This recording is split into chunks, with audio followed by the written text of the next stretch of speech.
Chapter 1019. The lightning divinity that had completely devoured the lightning core was like the tree of life. It could directly devour the wandering lightning energy in the void. However, the mutated lightning divinity still had a huge gap between it and the tree of life. Because the tree of life was rooted in the primal chaos, it could absorb the primal chaos energy no matter where Muronyu was. Moreover, it wouldn't be different in different spaces. However, the lightning power absorbed by the lightning godhead was only the lightning power that drifted between heaven and earth. In other words, if Muronyu entered a space without any lightning energy, it would be impossible for him to absorb any lightning energy. However, such spaces were extremely rare. Even in the primal chaos space, there were all kinds of energy drifting around. It was just that under normal circumstances, no one could absorb them. After the lightning divinity returned, Muronyu was really happy for a while. This was because his strength had increased a lot the moment the lightning divinity returned, although his realm didn't change at all. However, the current lightning divinity was much stronger than the previous lightning divinity. If the previous lightning divinity was an ordinary burly man, then the mutated godhead was a burly man who practiced martial arts. This was the difference. Apart from the fact that his lightning godhead had become more powerful, there were no other changes for a long time after that. Muronyu continued to fly in the primal chaos space that had no starting point and no end. At the same time, in the endless primal chaos, a few super experts of the sacred world were engaged in a great battle. All of them erupted with powerful auras. The terrifying power shook the surrounding primal chaos space and caused it to collapse and be destroyed. The distant sacred world seemed to be constantly trembling because of the terrifying power that leaked out from the battle of these super experts. At the same time, these super experts seemed to be wary of the sacred world, so they didn't approach it.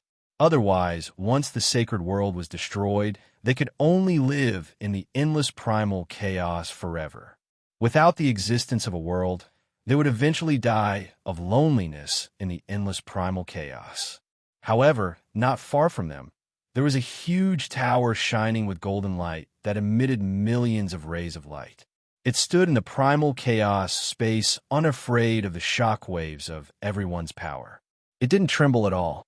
In fact, before the shock waves of power could reach the tower, they were shattered by the golden light emitted by the tower. They couldn't get close. This tower was definitely an extremely peak Saint artifact. It even surpassed Saint artifacts. Clearly, the reason these super experts of the sacred world were fighting was because of this tower. They were fighting over this tower. There were 5 experts in the middle of a great battle. They were definitely experts who had surpassed the imperishable realm, but it was unknown what realm they were. However, they were currently fighting against each other. They had been fighting for tens of thousands of years. However, they couldn't determine the outcome. Everyone stopped. Suddenly, one of the Saint experts roared and punched out to repel a force that was attacking him. At the same time, he retreated rapidly. At the same time, the other 4 quickly retreated as well. However, they continued to look at each other like 2 horns, secretly vigilant. They were determined to get the tower. They couldn't allow anyone else to get their hands on it. Nuwa's temple is sovereign Nuwa's palace. It's also a sovereign artifact. It's an existence that even autarchs covet. The 5 of us are equal in strength, but we're determined to get the sovereign artifact. But if we continue fighting like this, we won't be able to determine the outcome. Sooner or later, Nuwa's temple will be discovered by others. If it's a Saint Venerable, we'll still have a chance to get the temple. But if it's an autarch, they can crush us with a single finger. There's no way we can get the sovereign artifact. Shangzhen, who was the first to retreat, looked at the other 4 and said solemnly. The others nodded in agreement. They all had the same concerns. Then what do you think we should do? Someone asked. There could be countless Saint Venerables in the sacred world, but there can only be 10 autarchs. And each autarch can only have 1 sovereign artifact. Every sovereign artifact has the strength of an autarch. Nuwa's temple is a sovereign artifact left behind by the fallen sovereign Nuwa. There's no way we can take it with our strength. Even if we do, it'll take an extremely long time.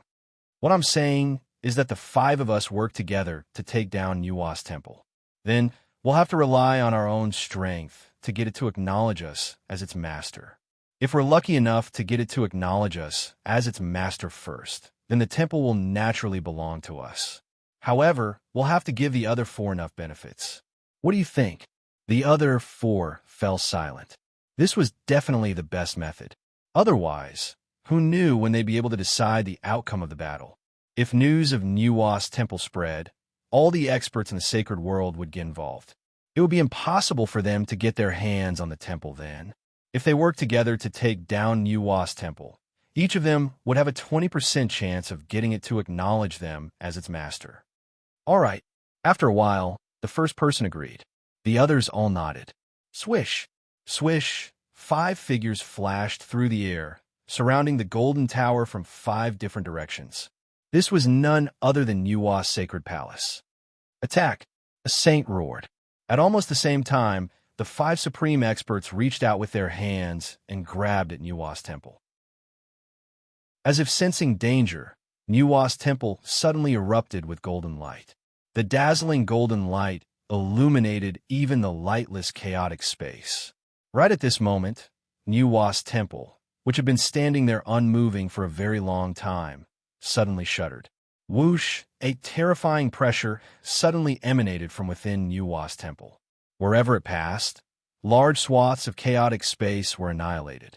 With a PU, the 5 Saint Exalt hands were instantly annihilated. At the same time, the terrifying force slammed into the 5 supreme experts. Pooh! In an instant, the 5 Saint Exalts, who were considered supreme experts even in the sacred world, all spat out a mouthful of blood as they were sent flying. The chaotic space around them was constantly being shattered by them. Streams of blood spurted out of their mouths like fountains, forming a river of blood within the chaotic space. What terrifying power! As expected of an autarch weapon. The 5 of them felt that they had been severely injured. Although they were shocked, they were also overjoyed. If they could obtain an autarch weapon, they would be able to comprehend the autarch's Tao and become an autarch. Of course, there were only 10 autarchs in the sacred world. They couldn't add any more. However, if they could kill one of the autarchs, they could replace him as the new autarch. Kill. After the 5 supreme experts stabilized themselves in the distance, they roared in unison and charged towards Nuwa's temple. They reached out with their hands and grabbed at the temple once more. Nuwa's temple seemed to be infuriated by the fact that these ant-like people still dared to take it. Before their hands could even get close, Nuwa's temple shook violently once more. Bang! A terrifying aura that was trillions of times more powerful than the one before suddenly erupted. The faces of the 5 holy venerables changed drastically, and they immediately retreated. As they retreated, they raised their strength to the limit. Even so, their speed was far inferior to the terrifying power that had erupted from Nuwa's temple. By the time they retreated hundreds of millions of miles, the terrifying power had already annihilated the chaotic space and slammed into them. Pooh! After a muffled sound, the 5 of them were annihilated at the same time. Not even their saint godheads were left. 5 holy venerables were annihilated in an instant. One had to know that in the sacred world, holy venerables were the limit of cultivation. Didn't they say that there were autarchs, sovereigns, and even controllers above holy venerables? There were only 10 autarchs. This was a fact that had never changed. As for sovereigns and controllers of chaos, there was only one. Although autarchs could fall, a new autarch would be born. But how could autarch fall? Unless they were attacked by several autarchs together or killed by a sovereign. But such a thing might not happen even if countless reincarnations passed. As for the sovereign, it had always been heaven alone. It had never changed. As for the chaos controller, it had never appeared before. But now, a single supreme artifact had annihilated 5 peak holy venerables with a light shake. How terrifying was this supreme artifact? And how terrifying was the autarch who had created it? After a long time, the power of Nuwa's temple gradually dissipated in the void. When the power completely disappeared, 5 illusory figures gradually appeared in the void and finally solidified into real flesh and blood bodies. They were the holy venerables who had joined forces to take down Nuwa's temple. Even their saint godheads had been annihilated, but they were still alive. Not only had they recovered their flesh and blood bodies, but even their cultivation realm hadn't changed. This was an immortal sage. If it was a god, even if it was a quasi-saint, after being annihilated like this, there wouldn't be anything left of them. After the 5 of them recovered, they looked at each other and saw the shock in each other's eyes. Only they knew that although they had recovered their original strength, the loss was so great that it had almost shaken their foundation. There was no other way. If they hadn't recovered, they could only wait for death. Losing their foundation was better than dying. Rumble. After the 5 of them recovered, a monstrous hand suddenly reached out from the distant holy world and grabbed at Nuwa's temple. The aura was so strong that it was even stronger than Nuwa's temple. Autark! The 5 holy venerables roared in anger. Their bodies flickered and they shot into the distance. If an autark intervened, there was no way they could do anything. When an autark and a supreme artifact clashed, even the aftershock of the power could kill them. Sensing the threat from a certain autark, Nuwa's temple trembled even more violently. Waves of aura that were millions of times more terrifying than the 5 holy venerables from before erupted and wildly annihilated the chaos space. At this time, the 5 holy venerables had already charged into the distance. At this time, the autark's terrifying hand finally clashed with Nuwa's saint artifact. Boom! After a shocking explosion, with the tower as the center, hundreds of God worlds' chaos space were shattered by the aftershock of the power. Moreover, the terrifying aftershock of the power was still blasting into the distance at an extremely fast speed, and it wildly annihilated everything. Puff! Although they'd already retreated a very, very far distance, the 5 holy venerables were still struck by the terrifying aura, and they spat out mouthfuls of blood. Their bodies were almost completely shattered. The 5 of them were horrified, but they still shot into the distance as quickly as they could. Far behind them, the autark's hand clashed with Nuwa's temple, and both were sent flying. However, the autark's hand soon shook again, shattering the chaos space and grabbing at Nuwa's temple. At this time, Nuwa's temple was still rapidly retreating. After all, it was only a supreme artifact and couldn't compare to a true autark. Moreover, because it didn't have a master, it couldn't unleash its true power. Thus, it was directly repelled. Whoosh! Perhaps because it sensed the autark's terrifying strength, Nuwa's temple continued to shoot into the distance. During this process, it rapidly shrank. Then, with a violent shake, it shattered the void and disappeared into thin air. It was gone. Oomph. In the instant that Nuwa's temple disappeared, a man appeared out of thin air. He stared at the temple with a dark expression. This was the autark who had just attacked. 5 ants. The male autark turned his head and looked in another direction. His gaze seemed to sweep across the endless chaos space. At this moment, the 5 saint sovereigns who were shooting into the distance suddenly felt as if their bodies had been electrocuted. Their flesh and blood were in excruciating pain, and their hair stood on end. Their bodies and souls felt as if they were about to explode. The 5 of them were horrified, and they sped up even more. The male autark in the distance snorted coldly and stretched out his hand towards them. Whoosh! The 5 saint sovereigns, who were countless god realms away from the autark, suddenly felt a powerful force acting on their bodies. The scene before them changed, and, in the next moment, they appeared in front of the male autark, who had an icy expression on his face.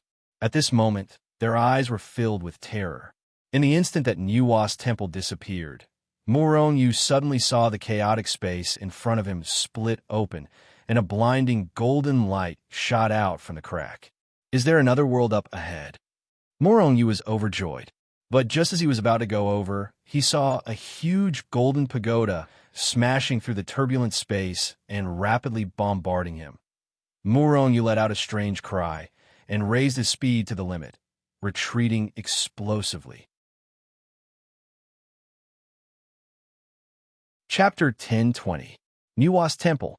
Nuwa's temple had forcibly broken through the void of the chaotic space and escaped the attack of an autarch. But now, it had charged directly into the chaotic space. Moreover, it just so happened to appear right in front of Morongyu.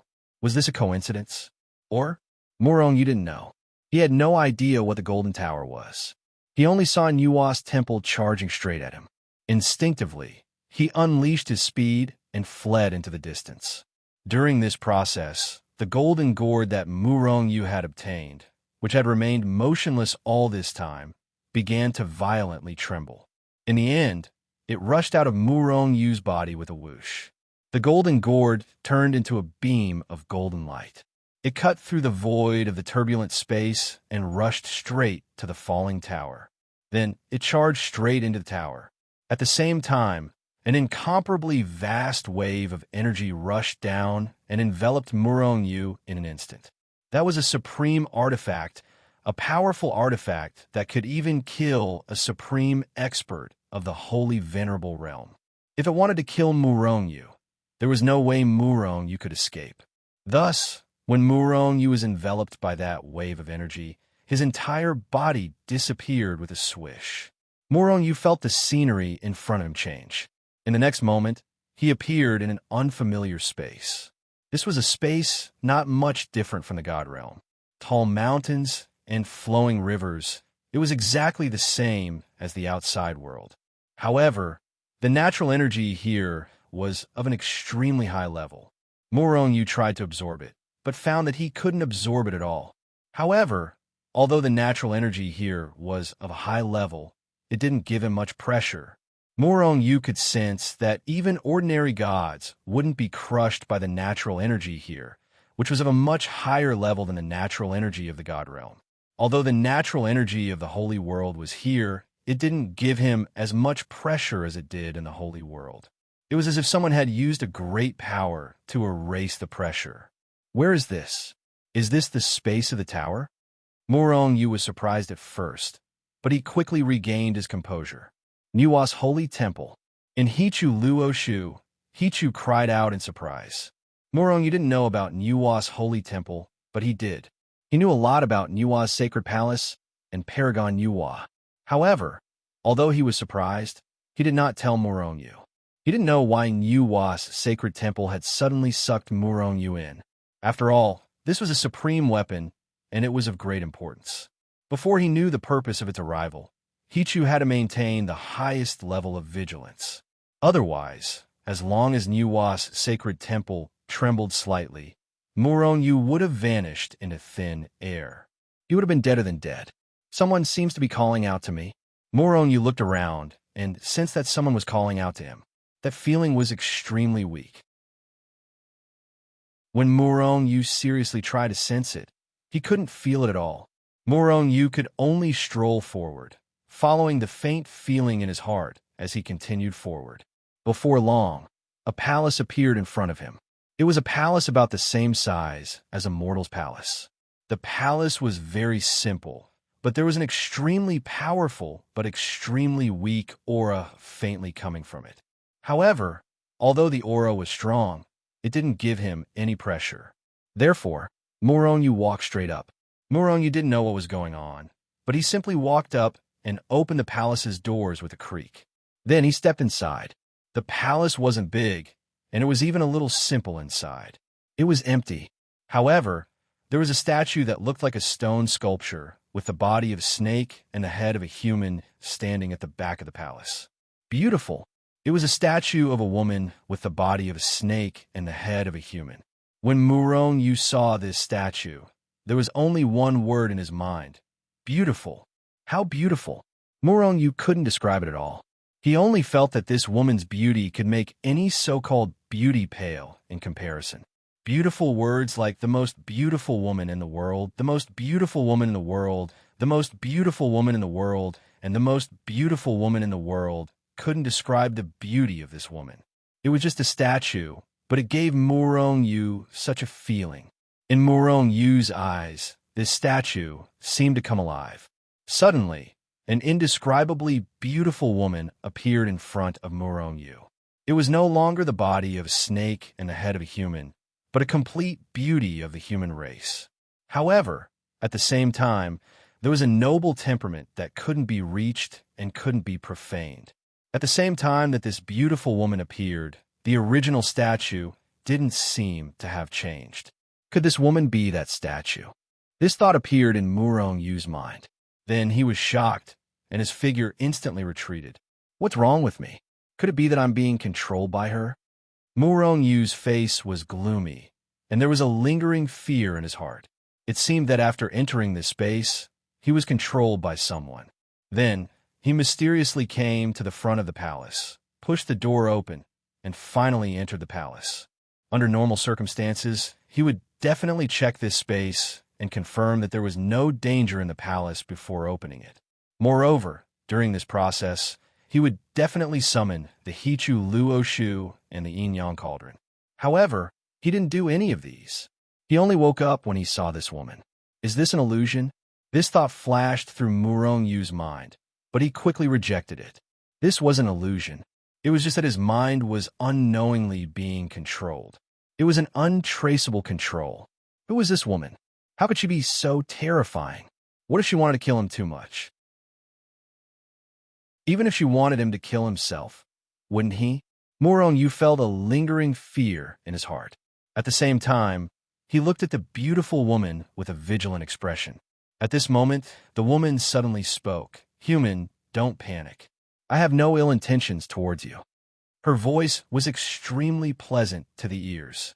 Even the sound of nature couldn't compare to 1/10,000th of this woman's voice.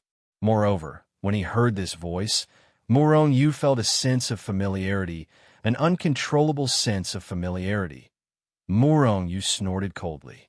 Although this woman said that she had no ill intentions towards him. However, people who said that they had no ill intentions usually didn't have any ill intentions. Who are you? Why did you bring me here? Murong-Yu already knew that he had entered a tower that appeared out of thin air. I am Nuwa. The beautiful woman looked at Murong-Yu and said slowly, Nuwa? Murong-Yu's body shook violently. He didn't know what realm Nuwa was in. However, when he was in the mortal world, he had heard of the myths of Nuwa creating humans. Were human beings really created by Nuwa? Murong-Yu felt a sudden impulse and couldn't help but blurt out, You are Nuwa, the creator of humans? Nuwa was stunned, then reacted and smiled. You can say so. Then aren't you the ancestor of humans? Murong-Yu asked in a daze. Nuwa shook her head. Although she was a supreme being, a former supreme being. However, humans had existed long before she had appeared. The so-called creation of humans was probably a misunderstanding of something she had done in the past. Are you really Nuwa? Murong-Yu asked in disbelief. She is indeed Nuwa, the creator of humans in your mortal world's myths. At this moment, Hichu's voice sounded in Murong-Yu's ears. Nuwa didn't say anything and just nodded. After receiving Hichu's confirmation, Murong-Yu was completely convinced. He immediately became excited. Who wouldn't be excited to see the ancestor who had created them?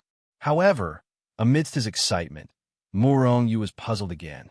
Nuwa's strength was obviously extremely powerful. However, why had she come looking for him? Could it be that she wants to kill me first? Murong-Yu's heart suddenly tightened. He had a chaotic, celestial body. In the future, he would become a primal chaos controller. Once he became a primal chaos controller, he would be able to control everything. Everything about Nuwa would be under his control. If Murong-Yu wanted to kill him, there was a high possibility of that happening. Human, I have no ill intentions towards you. Nuwa seemed to be able to read Murong-Yu's words. She suddenly said this. An embarrassed expression appeared on Murong-Yu's face.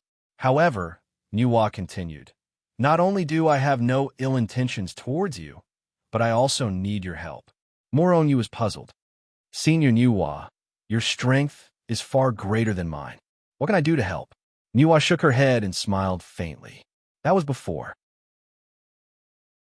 What you see now is just a wisp of my soul attached to my natal magic treasure. Murong Yu's eyes narrowed slightly. Although he didn't know what Nuwa's cultivation level was, since she could create humans, even if she wasn't as strong as a ruler, he believed that she was one of the top existences in the holy world. She had actually died? That's right, I've died. That's why I want to ask you to resurrect me. Murong Yu suddenly laughed helplessly. Senior Nuwa, you think too highly of me. I'm far weaker than even a saint. How can I resurrect you? You're a chaotic celestial. If you resurrect me, I'll do my best to assist you in the future. Your constitution will reach the peak. Nuwa suddenly said, looking straight at Murong Yu. Murong Yu's body trembled slightly. Promise her, Hichu said again. All right, I promise you. Murong Yu agreed without hesitation. Nuwa had prepared many words to persuade Murong Yu, but now she swallowed them back down. I can't help you much in the God realm. Come find me when you ascend to the holy world. I'll give you a great opportunity then. But before that, my natal magic treasure can only be attached to your body. Before she even finished speaking, Murong Yu felt the scenery in front of him change. Next, he saw himself reappear in space turbulence. Wait! Murong Yu roared, but Nuwa's sacred hall had already transformed into a streak of golden light and entered his body. Nuwa seemed to have fallen into a deep slumber. She couldn't hear Murong Yu's cries at all. Murong Yu immediately felt miserable. Chapter 10:21. Although Nuwa had already fallen, she was only a remnant soul. However, she was still an autarch when she was alive. Moreover, she had found Murong Yu in the turbulent space, so she naturally had a way to leave. However, Murong Yu didn't even have time to ask before he was kicked out of Nuwa's sacred hall by Nuwa. Moreover, Nuwa's remnant soul had also entered a state of deep sleep.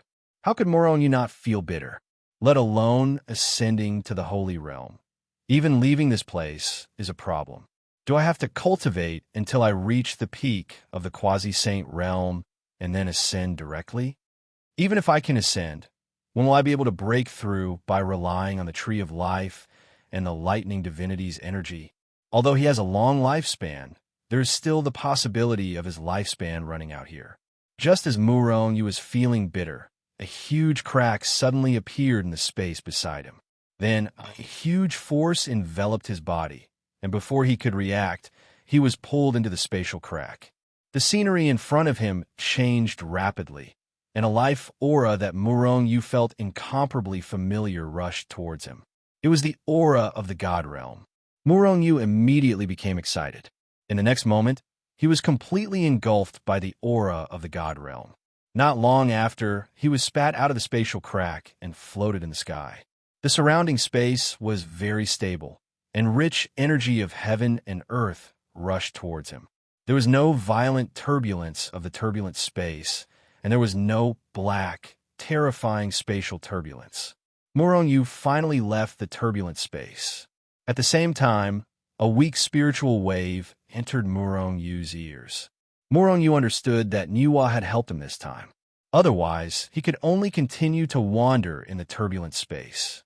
Rumble, at this moment, Murong Yu suddenly saw countless strands of lightning energy between heaven and earth rushing into his body from all directions, gathering in the lightning divinity. The amount of lightning energy in the divine world was much more than the amount in the turbulent space. Although the speed at which the lightning divinity absorbed the power of lightning was far slower than the speed at which the tree of life absorbed the power of chaos, it was barely enough. Peak primal chaos god lattice. Peak lightning divinity. Now, there's only one spatial godhead, and it was still at the peak stage heaven monarch realm. However, after his chaos and lightning godheads had broken through, the energy he could convert was many times more powerful than before.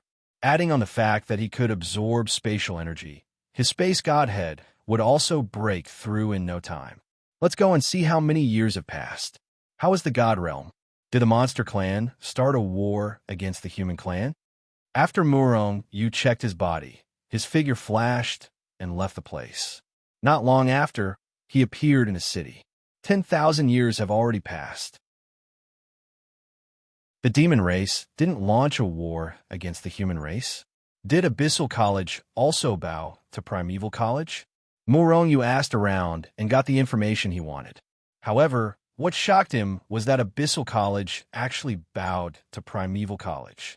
Who was that big shot from Primeval College? Was he really a saint? Could a saint be in the god realm? Moreover, Morongyu heard that even the monster clan was intimidated by this person and didn't launch a war against the human clan for the time being. Hichu, are there really saints in the god realm? Morongyu was puzzled and asked directly. Are there any gods in the divine world? There are usually no gods in the divine world. However, if a god suppresses his realm and seals his power, he can exist in the divine world.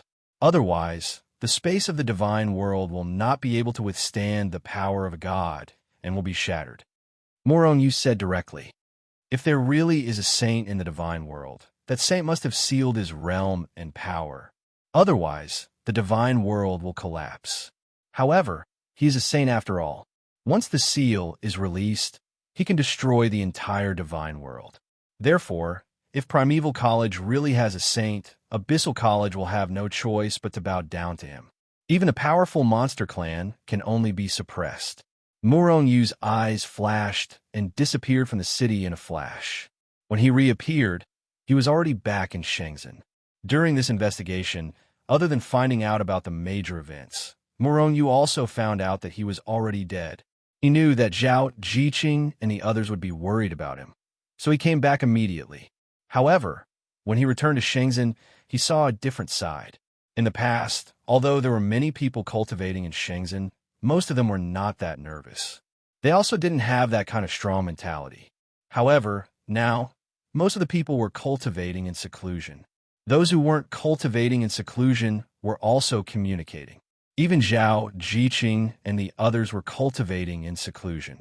Everyone in Shenzhen was cultivating with all their might. Morongyu felt very gratified about this.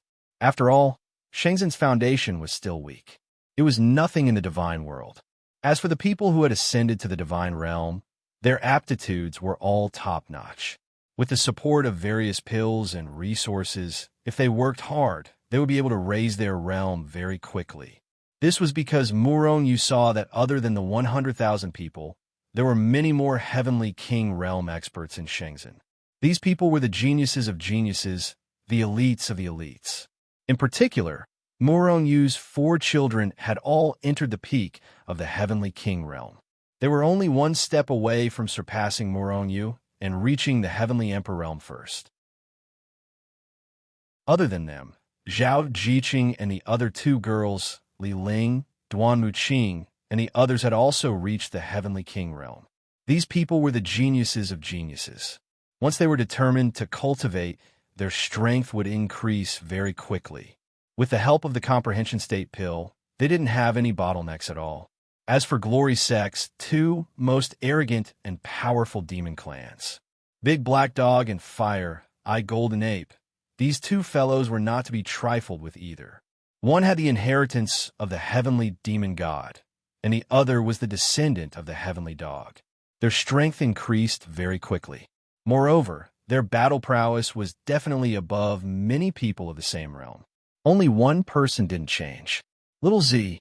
Countless years had passed, and Little Z was still that cute little thing. She didn't grow up at all, and she didn't have any power. However, even so, it was as if she was immortal. There was no limit to her lifespan at all. Could it be that Little Z is an immortal saint? This thought suddenly flashed through Morongyu's mind. However, he soon felt that this thought was too laughable. If Little Z was really an immortal saint, why would she find him? Moreover, when she was in the mortal world. Shua, speak of the devil, and he will appear. Just as Morongyu thought of Little Z had already broken through the air and directly jumped into Morongyu's arms. Hee hee, big brother, you're back? Didn't I say you'd be fine? Little Z raised her head to look at Morongyu with a smug smile. What's wrong? Morongyu was stunned and asked. Sister Jiqing and the others all thought that something would happen to you. They all worked hard to cultivate, saying that they wanted to avenge you and help you share the burden. However, Little Z knew that Big Brother wouldn't die. Good people don't live long lives, but scourges live for 1,000 years. Listening to the words in front of him, Murong Yu was a little touched. However, it was quickly destroyed by little Z's last sentence. What scourge live for 1,000 years? Am I a scourge? Murong Yu said with a dark face. Hee, not really. What I mean is that you won't die. However, I heard that wherever you go, those people will die. I don't know if that counts as a scourge. Little Z said with a smile. That's because they asked for it. Murong Yu glared at little Z and then stepped into the sacred hall. Then he swept out with his divine thought. Suddenly, everyone who was in seclusion opened their eyes. At the same time, their figures flashed and disappeared. When they reappeared, they were in the sacred hall. Woof, woof, woof. Master. The first to arrive was the big black dog and the fire-eyed golden ape. These two fellas were not in closed-door training. Instead, they were sparring outside Glory's sect, fighting till the skies turned dark. When they received Murong Yu's divine sense, they immediately rushed back to him. After seeing Murong Yu, these two guys were so excited that they could not even speak. Little Black, come here.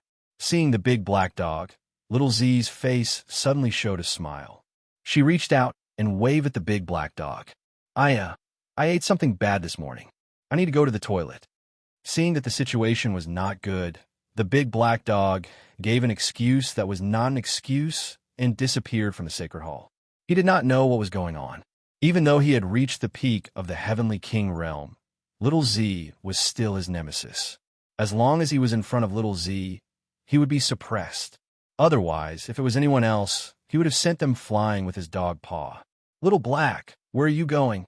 Seeing the large black dog flee, little Purple giggled. With a flash of her figure, she transformed into a streak of purple light and disappeared from the sacred palace. At the same time, Zhao Jiqing, Yu Mingqing, Murong Xian, and the others appeared in the sacred hall. Not long after, the sacred hall was filled with hundreds of people. These people were Murong Yu's relatives, Master Li Feng, Master Li Gua, and so on. Some were the core higher-ups of Shenzhen, Zhang Ao, Pei Peiyu, Duan Muqing, and so on. After entering the sacred hall, no one spoke a word. Instead, each and every one of them looked at Murong Yu in excitement. Ha! Uncle, you're really not dead? Li Ling was the last to rush in. He had just entered the sacred hall and had not even stood firm when he laughed loudly. Li Ling, what are you talking about? Li Feng's face instantly darkened as he slapped Li Ling away. Although Li Ling was much stronger than Li Feng, who asked Li Feng to be his father, he did not dare to fight back.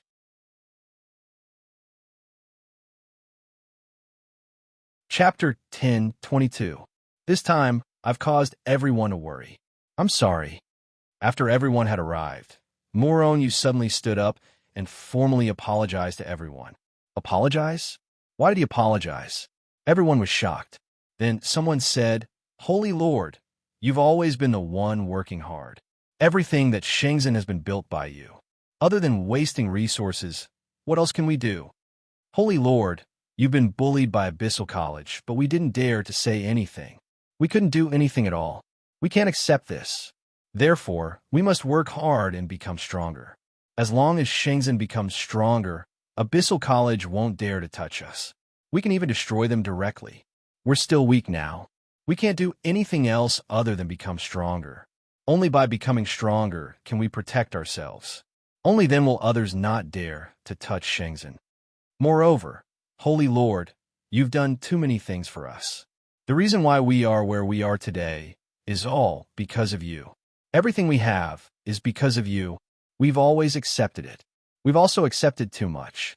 We also need to do something. Let's make Shenzhen stronger together. Moreover, Holy Lord, you don't have to apologize. We should be the ones apologizing.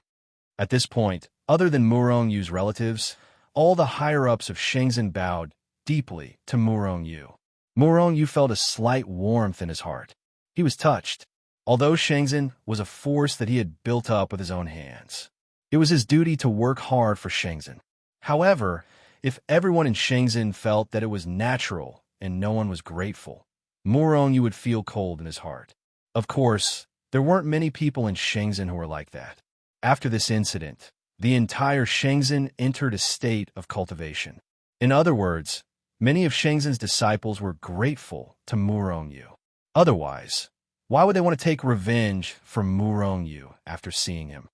Shenzhen belongs to everyone. We should do our best to strengthen Shenzhen. This is our common task. Murongyu raised his hands and gestured for everyone to rise. Then, he briefly recounted his experiences over the years. Of course, he only said that the lightning's secret area suddenly collapsed, and he entered the turbulent space. He finally obtained the lightning core. He didn't mention anything about meeting Muwa. It wasn't that he didn't trust in everyone. It was just that those matters were too important. If they knew about it, it would only bring about a fatal disaster for them. Turbulent space. When they heard that Murongyu had actually wandered in the turbulent space for 10,000 years, everyone in the temple couldn't help but suck in a breath of cold air. One was because Murongyu's physical body was so strong that even the turbulent space couldn't do anything to him. The other was because the turbulent space was terrifying. If it wasn't for Murongyu's good luck, he might not even have the chance to return to the God Realm. So, everyone must never enter the turbulent space in the future.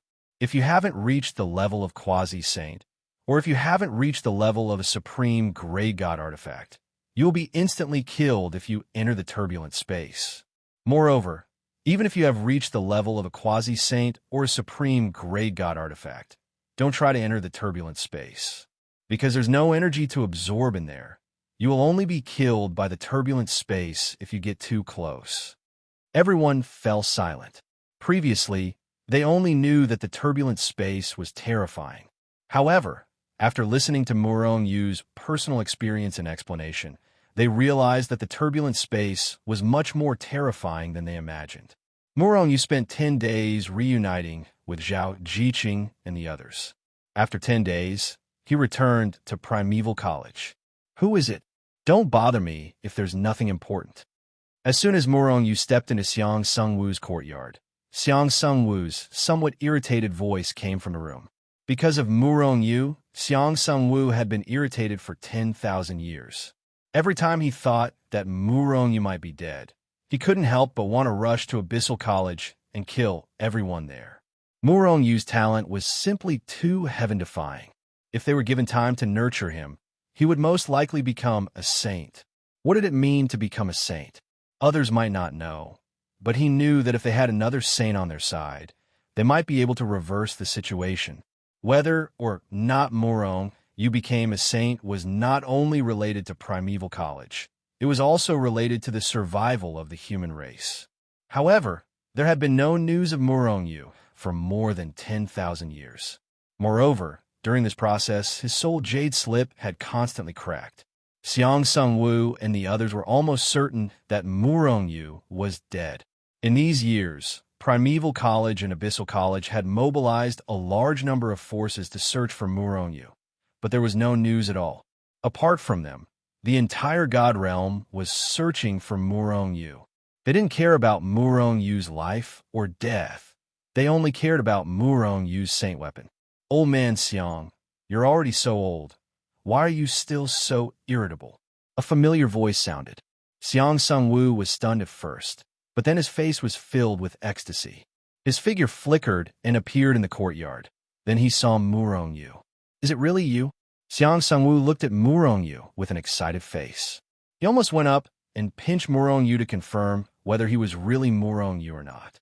Old man Xiang, I haven't seen you for a few days. Not only have you become irritable, but your eyesight has also gone bad. Murongyu looked at Xiang Sungwu with a smile on his face. Come in and talk. Xiang Sungwu said in a low voice, then disappeared from the courtyard.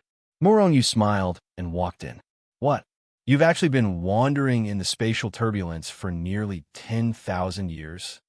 After hearing this news, Xiang Sungwu could not help but be stunned. A trace of horror flashed in the depths of his eyes. Unlike Shenzhen's people, he was even more terrifying in the spatial turbulence. Murongyu was able to wander in the spatial turbulence for over 10,000 years and finally returned to the God Realm. How powerful was Murongyu? Could it be because of that sacred artifact? Xiang Sung-woo asked. Morong-yu was stunned, then nodded. Even if his physical body was strong, after wandering for over 10,000 years, if he did not have the support of power, he would have been killed long ago. But if he brought out the sacred artifact, anything could happen. No one would suspect that he could absorb power or anything like that. So you have the protection of the sacred artifact. Otherwise, you really gave me a fright. Xiang Sung-woo breathed a sigh of relief. He was really frightened. Morong-yu smiled helplessly in his heart. But even so, it's best that you don't leak this out. Just say that after the lightning zone broke, you were ejected into an unknown danger zone in the God realm. It took you 10,000 years to leave that danger zone. Old fox. Morong-yu looked at Xiang Sung-woo and said. Xiang Sung-woo immediately glared at him. I'm thinking for your sake. Okay. I know you care about me. But Abyssal College really did want to kill me back then. As soon as I entered the lightning zone, Abyssal College's students attacked me. Sooner or later, I'll settle this account with them. Right? Don't we have a saying in Primeval College? Why don't we just destroy Abyssal College? Morong-yu asked in confusion. Xiang Sung-woo shook his head. How could it be that simple? As he spoke, Xiang Sung-woo pointed to the sky. There are people from Abyssal College up there? Morong-yu frowned. Xiang Sung-woo nodded. There are people up there in the 4 great academies. Otherwise, how could the 4 great academies have been able to coexist peacefully for so long? Apart from the 4 great academies, there are also people up there in the Yao race. Moreover, the Yao race is quite strong and has always wanted to exterminate the human race. Morong-yu's eyes narrowed. So, the Yao race's intention to attack the human race and start a war might have been incited by the higher-ups? What are the higher-ups like?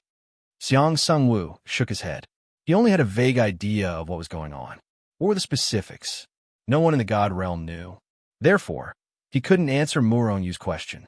Seeing that Xiang Sung-woo didn't answer, Morong-yu didn't continue to dwell on this question. As long as he was strong enough, he would naturally know these things. So he changed the topic. Old Xiang, is there really a saint in our Primeval College? Is it really a saint and not a quasi-saint? You'll know in the future. Xiang Sung-woo smiled faintly, but Morong-yu felt a headache coming on. You don't know anything. I'll go find Fantong and the others first. They still don't know that I'm back. Morong-yu said, then turned and left. When he reached the door, he paused again. Old man Xiang, am I only worth 10 secret planes? More than 100, right? Xiang Sung-woo was stunned, then reacted and said with a laugh, You're indeed worth more than that. It's time for Abyssal College to bleed. Before he could finish his sentence, the 2 of them had already disappeared. Fantong and the others aren't here? When Morong-yu came to Fantong, Lan, and the others' courtyard, he didn't see them. Finally, Morong-yu found Qin Xiaowei. Haha, you really didn't die. Qin Xiaowei greeted him with a laugh. Morong-yu had already sent him a message when he returned to Primeval College, so he was already waiting outside the courtyard. Big brother Morong. A voice like the sound of nature sounded in Morong-yu's ears. A fragrant wind blew, and a young girl walked out of the room with a face full of joy. Xiao Xian? Morong-yu was stunned. This young girl was the Xiao Xian who took care of Morong-yu in the ghost village, Qin Xiaowei's sister. Big brother Morong doesn't seem happy to see me. Seeing Morong-yu's dumbfounded expression, Xiao Xian furrowed her adorable brows and said unhappily, Why would I? I'm just a little surprised. Morong-yu laughed. At the same time, Xiang Sung-woo, the Bloody Butcher, and a few other big shots from Primeval College had once again set foot on Tianhuang mainland. Chapter 1023. Morong-yu was indeed rather surprised. Xiao Xian's aptitude was without question. She was already an Empyrean god at such a young age. Tens of thousands of years had passed. Naturally, it was nothing strange for her to reach the over-god level. In the ghost village, as long as one reached the over-god level, they could leave the ghost realm and train in the god realm. After Xiao Xian reached the over-god level, she could leave the ghost village. That was what surprised Morong-yu. He was surprised that Xiao Xian would appear here. He knew that Primeval College wasn't recruiting students yet. Moreover, the minimum requirement for Primeval College to recruit students was the weather. Could it be that she was specially recruited? Murong Yu was puzzled, but a smile appeared on his face as he looked at Xiao Xian. Xiao Xian naturally wasn't going to bicker with Murong Yu. She immediately smiled and said, "What are you still standing there for? Hurry up and come in." As she spoke, she glared at Qin Xiaowei. Qin Xiaowei smiled embarrassedly and stepped aside.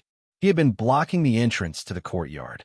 Naturally, Murong Yu couldn't enter. "Xiaowei, has Xiao Xian joined the ghost organization?" Murong Yu asked Qin Xiaowei telepathically as they walked towards the house. "No, her personality isn't suited to be an assassin. She's only here to train in the God realm. However, the war between the human race and the demon race could break out at any time. Therefore, the old village chief used some power to arrange for her to enter Primeval College. Aside from the ghost village, Primeval College is the safest place for her to go.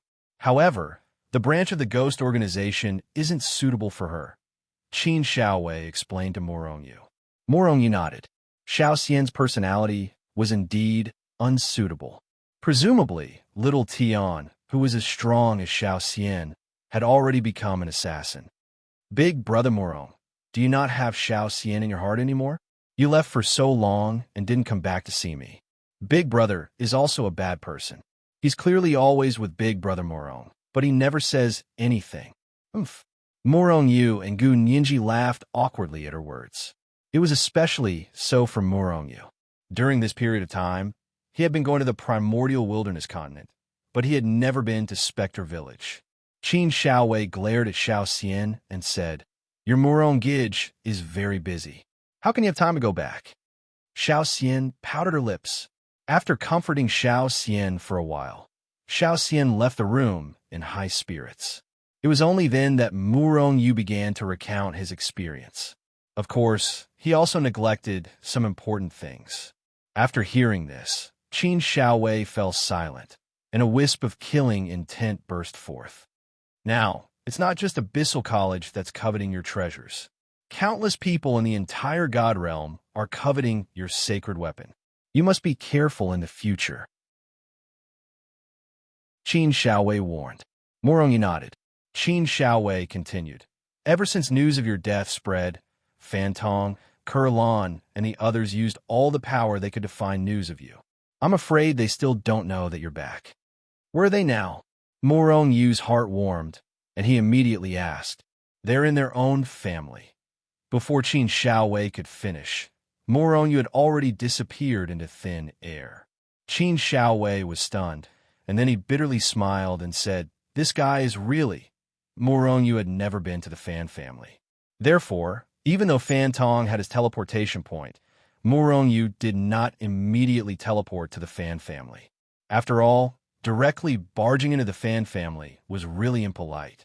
However, he had been to the Lan family before, so he directly teleported outside the Lan family, and then he flew towards the Lan family. Just as he arrived outside the Lan family, he was already stopped by the Lan family's disciples. However, when Murong Yu revealed his identity, the two Lan family's disciples were stunned and directly let Murong Yu in. Seeing Murong Yu's figure disappear from sight, the two Lan family's disciples looked at each other, and suddenly one of them said, "Is he Murong Yu? The Murong Yu who obtained the sacred weapon? Isn't he dead? Could this person be an imposter?" The two looked at each other, and their faces changed. "Hurry up and send the message." The two shouted and began to spread the news that Murong Yu had entered the Lan family. "What? Murong Yu has entered the Lan family? How preposterous!" After receiving the message from the two disciples, one of the Lan family's elders immediately shouted angrily, and his face was gloomy. By now, who didn't know that Murong Yu was dead? They clearly knew that Murong Yu was dead, but they still let Murong Yu in. Were they blind? The elder cursed, but his huge divine sense had already shot out and quickly covered the entire Lan family like a spiderweb. Sure enough, he soon saw a young man flying at a low altitude above the Lan family. Murong Yu. When he saw the black-clothed young man, the Lan family's elder could not help but exclaim. Naturally, he recognized Murong Yu. But wasn't Morong already dead? Why was he here? Was it an illusion? Or was it not Morong at all? The Lan family's elder rose into the air and flew towards Morong. At this moment, Morong had already rushed to the back of the Lan family. Morong.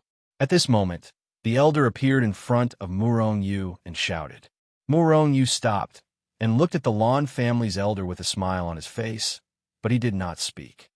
Are you really Morong? The Lan family's elder sized up Morong and suddenly asked. Morong's face suddenly darkened. Could it be that I'm still a fake? At this time, I don't think anyone would dare to impersonate me, right? Let Morong in. Lan Fenghua's voice rang in the elder's ears. The elder was stunned at first, and then he made an inviting gesture to Morong and said at the same time, the clan leader invites you in. Morong nodded, and his figure disappeared in a flash. When he reappeared, he was already beside Lan Fenghua. Lan Fenghua sized up Morong from head to toe, and a look of surprise appeared on his face. It's rumored that you've been killed a long time ago. But not only have you not been killed, in just over 10,000 years, you've actually advanced another realm, reaching the peak of the Heavenly King realm. Looking at Morong, Lan Fenghua was even more shocked, and the idea of matchmaking Lan and Morong together became even stronger. Moreover, in 10,000 years, because of Morong, Lan had changed a lot. All of this, Lan Fenghua saw and remembered in his heart. Morong smiled faintly and immediately explained the general situation of him entering the turbulent space. In the end, he even told the story of Xiang Sungwu. You mean to say that you want the Lan clan to spread the news that you're not dead?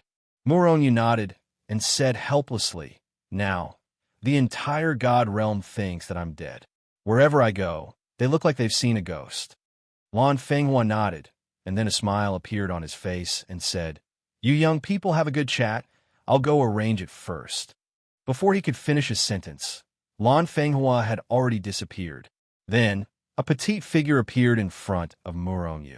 Big pervert, you're really not dead. The person who appeared was Lan. Lan looked at Morong with a face full of excitement, and her eyes were red. Lan had lost weight. Seeing Lan, who had lost a lot of weight, Morong couldn't help but feel pain in his heart. No matter if it was a mortal or god, with their strength, unless there was an accident, their body wouldn't lose weight. But Lan had lost a lot of weight, and seeing her red eyes, how could Morong not know what Lan meant? She had lost weight because of him. Because Morong had lost a lot of weight. One could imagine how big of a blow Morong's death was to her.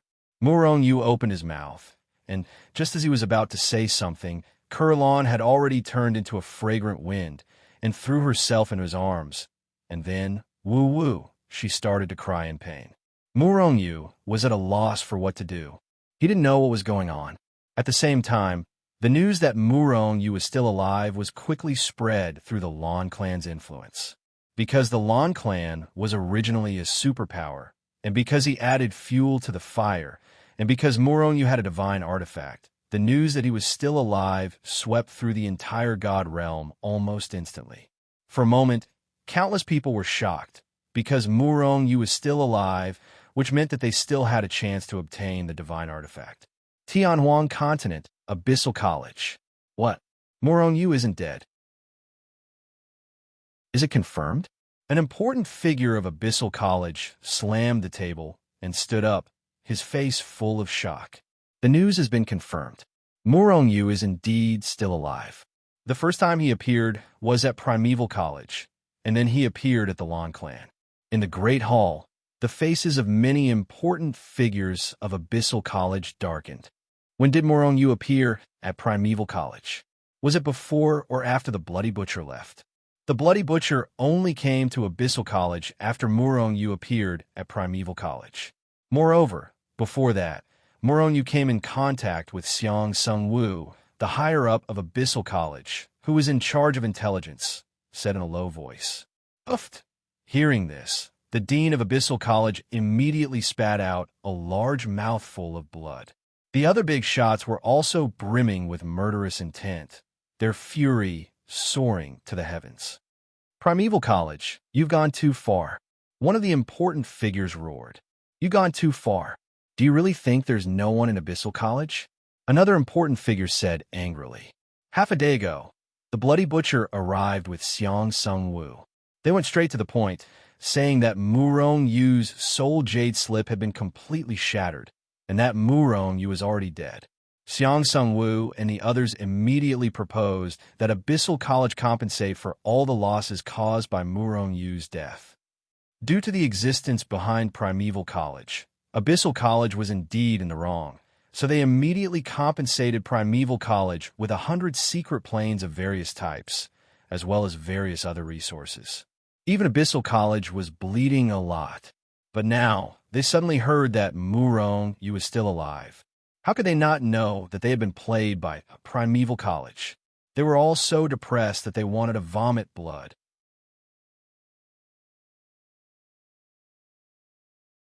Chapter 10:24. Primeval College clearly knew that Murong Yu had returned, which was why they came to Abyssal College to extort a huge sum of money. However, the many big shots of Abyssal College who were vomiting blood did not know that everything was orchestrated by Murong Yu himself. If not for Murong Yu coincidentally mentioning it to Xiang Sung Wu and the others would never have thought of extorting a huge sum of money from Abyssal College. Are we just going to let it go? Primeval College is clearly trying to screw us over. A big shot of Abyssal College said furiously with murderous intent. If Primeval College didn't have that person, we would definitely fight them to the death. But now, do we have a right to fight them to the death? Moreover, the situation in the God Realm is tense now. The shifter race is ready to make a move. It's not the time to fight Primeval College to the death. So we're just going to let it go? Primeval College has gone too far. A big shot roared indignantly. Let it go. How can we let it go? Intimidated by Primeval College's strength, Abyssal College submitted to them once again and offered them 100 secret planes and various resources. The news of Murong Yu's survival spread like wildfire in the God Realm. Many people were excited by the news that Murong Yu was still alive. On the other hand, Abyssal College's performance was ridiculed by countless people. This was especially so for the people of Primeval, Wildlands, and Wastelands. They secretly despised Abyssal College. However, countless people in Tianhuang mainland felt extremely aggrieved. They felt aggrieved and annoyed because of Abyssal College's weakness. In fact, many people who wanted to join Abyssal College gave up on the idea of joining Abyssal College. Abyssal College was the most powerful force in Tianhuang mainland. But even though he was strong, he was weak and incompetent. So what if he became a student of Abyssal College? Abyssal College had even started to drop out because of the incompetence and weakness of Abyssal College. Abyssal College was naturally infuriated. Of course, the target of their anger was not the students who had dropped out, but the Primeval College that had caused all this. When the time comes, Primeval College won't need to exist anymore. Countless warriors in Abyssal College roared in their minds, their killing intent soaring. Murong Yu didn't know any of this. At this moment, he was looking helplessly at Lon Kier, who was crying in his arms, with a bitter expression on his face. Big pervert, big scoundrel, no matter where you go in the future, I will follow you. Oomph. Kurlan stopped crying after half a day. She lifted her tear-stained face to look at Murong Yu and said fiercely. Murong Yu felt a wave of bitterness, of course. He knew that Lon Kier liked him, and Lon Fenghua, that old man, had been trying to matchmake them. However, Murong Yu really didn't have that kind of feeling for Kurlan. He only treated Kurlan as a little sister. Murong Yu was in a difficult position. Don't think of using any excuses to get rid of me. I will follow you wherever you go in the future. Kurlan snorted angrily. Before she finished speaking, she glared at Murong Yu and continued. Where have you been all these years? I really thought that Abyssal College had killed you. You made me worry for so many years.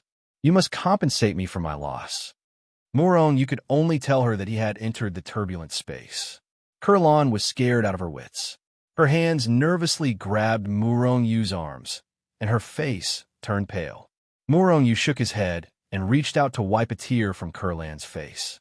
He said with a smile, "Look at how nervous you are. Aren't I fine now?"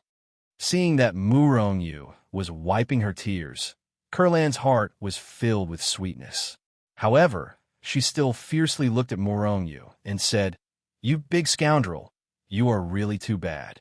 You clearly knew that Abyssal College's people wanted to harm you, but you still dared to enter their secret area. Fortunately, you were lucky enough to return to the God Realm. Otherwise, you think that I absolutely can't do such a dangerous thing." Kurlan glared at Murongyu. If Murongyu didn't agree, she would fight to the death. Murongyu could only nod. However, he was somewhat disapproving in his heart. In order to improve his strength, it was necessary to take risks. Otherwise, if he didn't take any risks and just stayed at home to cultivate, when would he have any achievements? "Well, I haven't seen Fantong and the others since I came back. Is this guy in a Fan family or the Ouyang family now?" He was about to marry Sister Ouyang. "Because of you, they had to postpone the wedding indefinitely. You really are a big scoundrel," Kurlan said to Murongyu. Murongyu's eyes flashed with a touch of light, and his heart flashed with a touch of emotion. Fantong was too good to him. Marriage was a big event in a lifetime, and it was delayed indefinitely because of him. His wedding is a big event. It can't be delayed. We have to hurry over. With that, Murongyu was about to teleport over. However, he suddenly remembered that he didn't seem to know where the Fan family was. Moreover, without a teleportation point, he couldn't teleport over. He definitely couldn't teleport directly to Fantong's side. Even if he had a very good relationship with Fantong, it was still very impolite to barge into someone's home for the first time. Kurlan looked at Murongyu with disdain and said speechlessly, "You and Fantong are good brothers, but you don't even know where his home is." Murongyu smiled embarrassedly. Fantong never asked. Moreover, he never took the initiative to ask.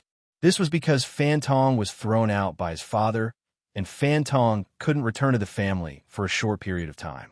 Therefore, Murongyu didn't ask. The Fan family is in the Floating Mountain, and they're the masters of the Floating Mountain. Kurlan curled her lips and said, "Floating Mountain?" A glint flashed across Murongyu's eyes. Everyone from Eorwild's continent knew about the Floating Mountain. It was a huge mountain range that stretched for hundreds of millions of miles. Huge mountain ranges that stretched for hundreds of millions of miles could be found everywhere in the God Realm. However, the so-called Floating Mountain was a huge mountain range that floated in the sky. It didn't have any formations or restrictions supporting it. The Floating Mountain just floated in the sky like that. It was very puzzling. Moreover, the Floating Mountain had always been controlled by a mysterious power, and ordinary people couldn't set foot on it. Therefore, countless people in the God Realm had only heard of this extremely mysterious Floating Mountain, but had never set foot on it. Because the entire Floating Mountain was covered by countless formations and restrictions, ordinary people couldn't get close at all. Otherwise, if they triggered the formations and were killed by them, they would have to bear the consequences. So this is the Floating Mountain? Murongyu looked up at a small black dot in the sky and said somewhat speechlessly. The Floating Mountain was extremely huge, and its face stretched for hundreds of millions of miles. However, because it was high above the ground, standing on the ground, it was only a small black dot. Don't waste your energy. There are no formations or restrictions in the vicinity. The Floating Mountain isn't floating in the sky because of formations or restrictions. Seeing Murongyu use his divine sense to scan the surroundings, Kurlan couldn't help but curl her lips and say, Murongyu didn't believe her. His enormous divine sense enveloped an area of hundreds of millions of miles and carefully inspected it. However, he didn't find any formations or restrictions. Furthermore, Murongyu had encountered quite a few divine consciousnesses during this process. Like Murongyu, these people wanted to see if there were any formations or restrictions. How is it? Are there really no formations or restrictions? While Murongyu was inspecting, Hichu was also inspecting. There aren't any. However, there's no way the Floating Mountain can float in the sky by itself. If there aren't any formations or restrictions on the ground, Then there must be formations or restrictions on the floating mountain providing power, Hichu analyzed. Moronyu nodded. He raised his head and looked up, wanting to fly up. However, Kurlan pulled him back. There are countless formations and restrictions on the floating mountain. Ordinary people can't even get close. Once triggered, even quasi-sane would be killed. Do you want to die? Moronyu smiled in embarrassment. He'd forgotten that Kurlan didn't know about his ability to set up formations and restrictions. However, if he just swaggered into the floating mountain, then the news of him ignoring the formations and restrictions would spread. When that happened, Shadowless, the Bloodgate, and the other factions he'd visited before would know that it was Moronyu who emptied their vaults. The Fan Clan has set up a teleportation formation below the floating mountain. Those who are qualified to visit can use it to teleport up. Come with me. Immediately, Moronyu was pulled by Kurlan to a city below the floating mountain. Floating Mountain City, a city controlled by the Fan Clan. This city is owned by the Fan Clan and controlled by them. Normally, people from the floating mountain can only teleport here, Kurlan explained to Moronyu as they walked. Kurlan pulled Moronyu straight to the city lord's manor. Before they even entered the manor, a steward came out to welcome them. Moreover, when Kurlan entered the manor, many people greeted her. It was obvious that Kurlan often went in and out of the Fan Clan. These people all knew her. Because they knew Kurlan, the Fan Clan directly let Kurlan in. What dense energy of heaven and earth! When Moronyu stepped onto the ground of the floating mountain, he felt an incomparably dense energy of heaven and earth rush towards him. As far as the eye could see, the entire floating mountain was shrouded in layers of white mist. This wasn't ordinary mist, but mist condensed from extremely dense energy of heaven and earth. The energy of heaven and earth had solidified. In fact, Moronyu could even see the energy of heaven and earth in the distance, slowly flowing towards the floating mountain like a tide. There were formations on the floating mountain that were similar to spirit-gathering formations. These formations constantly drew in the energy of heaven and earth from afar, and then locked onto the floating mountain.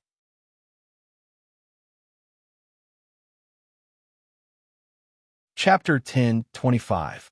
The heaven and earth yuan-chi within a radius of hundreds of millions of kilometers was drawn over by the floating mountain. Because of this, the floating mountain had such dense yuan-chi. However, it was different from draining the pond to catch fish. Although the floating mountain was constantly drawing in the surrounding heaven and earth yuan-chi, it wasn't drawing excessively. It was only drawing in slowly. Because of this, the surrounding heaven and earth yuan-chi didn't show any signs of drying up. The floating mountain's dense yuan-chi couldn't be condensed to such a scale overnight. There were indeed many restrictions on the floating mountain. There were even countless formations and restrictions set up in the void outside the floating mountain. However, although there were many formations, Moronyu didn't see any special formations. They were the formations that made the floating mountain float. Hichu couldn't see them either. Could it be that the floating mountain really floats in the sky without the help of any formations or restrictions? If that's the case, the floating mountain is definitely not an ordinary mountain. Could it be a holy artifact? This thought suddenly appeared in Morongyu's mind. It could also be a holy artifact. However, I don't feel the aura of a holy artifact. Hichu muttered to himself, "Big baddie, what are you waiting for? Let's go." Kurlan glared at Moronyu, then soared into the sky and flew forward. Kurlan, aren't there only a few people in the Fan family? Why are there so many people? Moronyu followed. He suddenly thought of this question and asked. Fan Tong and his two brothers, plus his father and mother, make a total of 5 people. As for the others, although they're all members of the Fan family, they're only considered outer members of the Fan family. They don't have any blood relations with Fan Tong and the others. You can think of it as those people working for the Fan family, or they're disciples of the Fan family, Lon Kier explained. Fan Tong's father?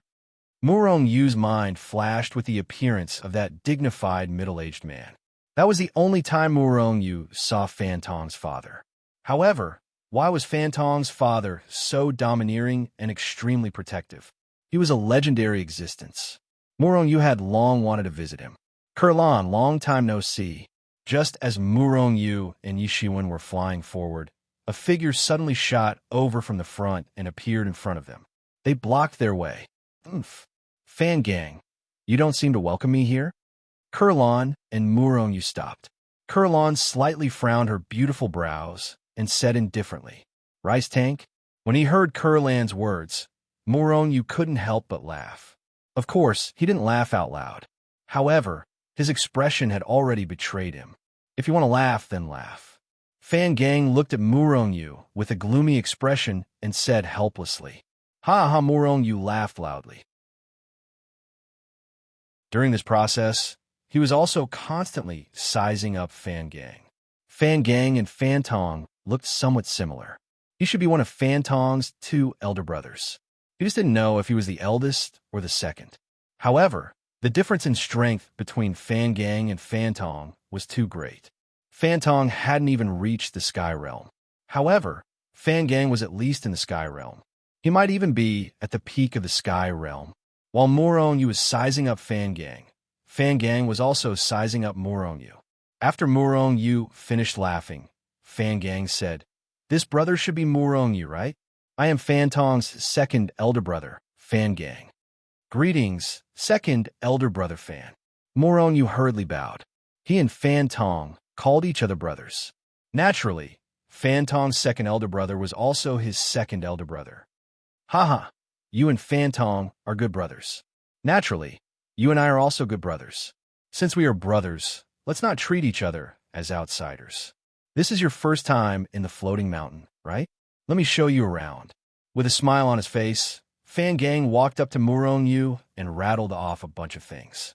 Murong Yu felt a burst of sweat in his heart. Fan Gang seemed to be a chatterbox. Fan Gang, have you forgotten that there is still one more person? Seeing that Fan Gang was constantly talking and laughing with Murong Yu and completely ignoring her, Kurlan immediately snorted with dissatisfaction. How could I forget the Lan family's eldest young miss? However, aren't you very familiar with the floating mountain? This is the first time Brother Murong Yu has come here. I want to show you around. Your floating mountain isn't that big. I can see everything clearly with a sweep of my divine sense. Do I still need you to show me around? Kurlan, stop fooling around. Murong Yu was speechless. He could only open his mouth to speak. Oh, Kurlan glared at Fan Gang, then walked to Murong Yu's side and no longer spoke. She looked like an obedient child. Seeing this scene, Fan Gang couldn't help but drop his jaw to the ground. He knew how unruly Kurlan was, but now, with just a few words from Murong Yu, it was really too inconceivable. Brother, you are good. Fantong gave Murong Yu a thumbs up. On the other hand, Murong Yu was baffled by Fan Gang's words. He didn't know what Fan Gang meant. Murong Yu, I will bring you to third brother. Fan Gang laughed. He immediately soared into the sky and flew forward. Kurlan, what is the name of Fantong's eldest brother? Murong Yu asked on the way. Fantong's family name was too strange. Murong Yu felt that it was necessary to clarify it in advance. Otherwise, it would be too rude if he couldn't help but laugh when they introduced him. Fan Shao. Fan Shao. Murong Yu almost couldn't help but laugh out loud. Fan Shao, rice jar, rice bucket. What kind of strange person was Fantong's father? He actually had such a strange name? What is Fantong's father's name?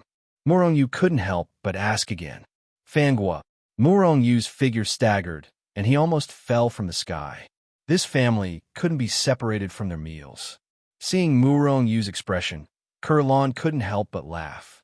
When she first learned the name of Fantong's family, she also couldn't help laughing. Legend has it that Fangua's original name wasn't this. He changed it to this name later on, Kurlan suddenly said. What do you mean? Murong Yu was instantly curious. Legend has it that Fangua wasn't from the God realm, nor was he a native of the immortal realm. In the beginning, he was a mortal who couldn't even afford to eat and almost starved to death. Later on, he unintentionally had a fortuitous encounter, and his strength continuously increased. However, after becoming strong, he still didn't forget the scene of starving to death because he couldn't eat in the mortal realm. Because of this, he still eats frequently. Moreover, he's extremely frugal. As long as it's something, even if it's useless, he will collect it. He won't discard it. And in order to educate Fan Tong and the others, he even gave them these strange names. This is to wake them up and not forget the scene of almost starving to death back then. Of course, because he always remembers what happened back then, he has very strict requirements for Fan Tong and the others. In other large forces, as the descendants of the family, even if they aren't direct descendants. However, if their talent is passable, resources will be given to them. However, in the Fan family, this kind of thing will definitely not happen. Therefore, everyone needs to rely on their own efforts to increase their cultivation. Fan Tong is like this, and so is Fan Shao and Fan Gang. It's precisely because of this that Fan Shao and Fan Gang are extremely powerful. Compared to the so-called geniuses of other forces in the same realm, they are several times stronger. After all, the difference between relying on one's own cultivation and relying on the accumulation of various resources is still very big. Moreover, Fan Tong's second brother Fan Gang is already at the peak of the heavenly venerable realm, and Fan Shao has already reached the realm of quasi-saint. Fan Tong's eldest brother is a quasi-saint. Moronyu was shocked. Fan Tong's father, Fangua, must be very powerful as well. He should also be at the level of a quasi-saint. In that case, wouldn't the Fan family have two quasi-saints? With such terrifying strength, who in the God realm would dare to touch them? The Fan family not only has two quasi-saints, but three quasi-saints. Fan Tong's mother, the Fan family, is also a quasi-saints expert. 3 quasi-saints in one family. A family of 5 actually had 3 quasi-saints? The Fan family's strength was really too terrifying. Moreover, legend has it that Fan Gang has already touched the threshold of quasi-saints and will break through at any time. In other words, the Fan family will soon have a 4th quasi-saints. The whole family is full of monsters. Morong sighed in his heart. However, he was even more curious about Fangua. His 3 sons all had such terrifying aptitudes. They must have inherited it from him and Fan Tong's mother. Then how terrifying was Fangua's aptitude? Of course, it could not be ruled out that Fan Tong and the other 2 had surpassed their parents. But Fangua was definitely not bad. Ha! Morong, I knew you weren't dead. A loud laugh suddenly sounded. At the same time, a figure rose from the ground and rushed to Morong side, giving Morong a fierce bear hug. Morong face immediately darkened.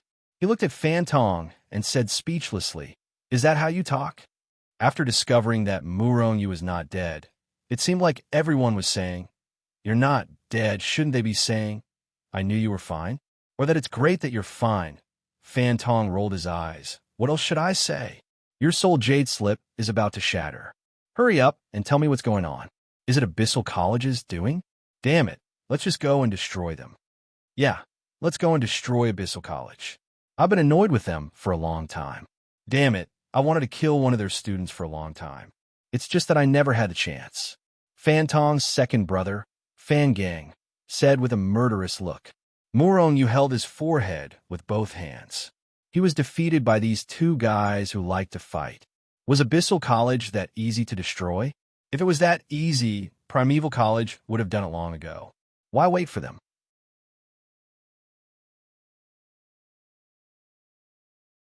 Chapter 1026. Second Brother, where Father and Big Brother. After chatting with Morong for a while, Fan Tong was about to bring Morong to see Fangua and Fan Shao, but Fan Gang stopped him, saying that they were not on the floating mountain. Fan Tong was immediately stunned. Not long ago, the 2 of them were still here, but now they were gone? Not long ago, Big Brother encountered an extremely precious stock, but it was snatched away by a few scoundrels. Father and Big Brother went to take revenge. Oh, Fan Tong nodded, not showing any surprise on his face. This kind of thing happened too often. Even if the 3 of them were bullied outside, Fangul would immediately rush over and beat the other party up without asking for any reason, not to mention that they were robbed. Fantong was used to it, but Murongyu was not. His face was still full of shock. Don't worry. Once you see Father, you'll quickly get used to it. Father should like you very much. When the time comes, if anyone dares to bully you, just run over to the floating mountain and we'll help you vent your anger. Fan Gang patted Murongyu's shoulder with force, his face full of smiles. Murongyu was sweating in his heart. The more he understood the Fan family, the more he realized how powerful they were. Mother is also in seclusion. Murongyu, you can stay in the floating mountain for now. Fantong smiled somewhat embarrassedly at Murongyu. When Murongyu came to the floating mountain, he should introduce him to his family, but none of them were here. This made him feel somewhat helpless. Just treat this place as your home. You and third brother haven't seen each other for a long time. I'll leave the floating mountain for a while. Second brother, where are you going? Fantong immediately pulled Fan Gang back. To kill someone. Fantong threw down these two words, and then his figure flickered, disappearing from where he was. This caused Murongyu to blush with shame. In the following days, Murongyu stayed in the floating mountain. There were no forbidden grounds or secrets on the floating mountain. As long as Murongyu wanted to go, he could go anywhere. Of course, there were some rooms and secret rooms that he couldn't enter. Thus, in just a few days, Murongyu had already explored every corner of the floating mountain. Murongyu didn't discover any secrets, but the more it was like this, the more he felt that the Hanging Mountain sect wasn't simple. It is very likely to be a hidden sacred artifact, Hichu said solemnly more than once. Of course, Murongyu was only curious. He didn't covet this saint artifact in the slightest. After all, Fantong was his friend and brother. It was impossible for him to snatch his things. However, if this magic tool had nothing to do with Fantong, Murongyu would definitely find a way to get it. On this day, Murongyu met Fantong's mother. This was a middle-aged, beautiful woman with a warm smile. Her every frown and smile revealed kindness and love. This made Murongyu feel a motherly love from her. This was a feeling that Murongyu had never felt before. Xiaoyu, I have neglected you these past few days. I am really sorry. Madame Fan looked at Murongyu with a loving expression and said somewhat apologetically. Murongyu quickly stood up and said politely, Auntie, you are too serious. I should be the first to visit you. The person who should be apologizing is me. Mother, Murongyu, you don't have to be so polite. Especially Murongyu. My mother is very easygoing. You don't have to be so polite. Seeing you being so polite, I am a bit used to it. Madame Fan nodded and said with a smile, Little Tong is right. Xiaoyu, you can treat this place as your home. Murongyu smiled and immediately relaxed. Xiaoyu, I heard you are already married. If you have time, bring your wife and children to Floating Mountain to play.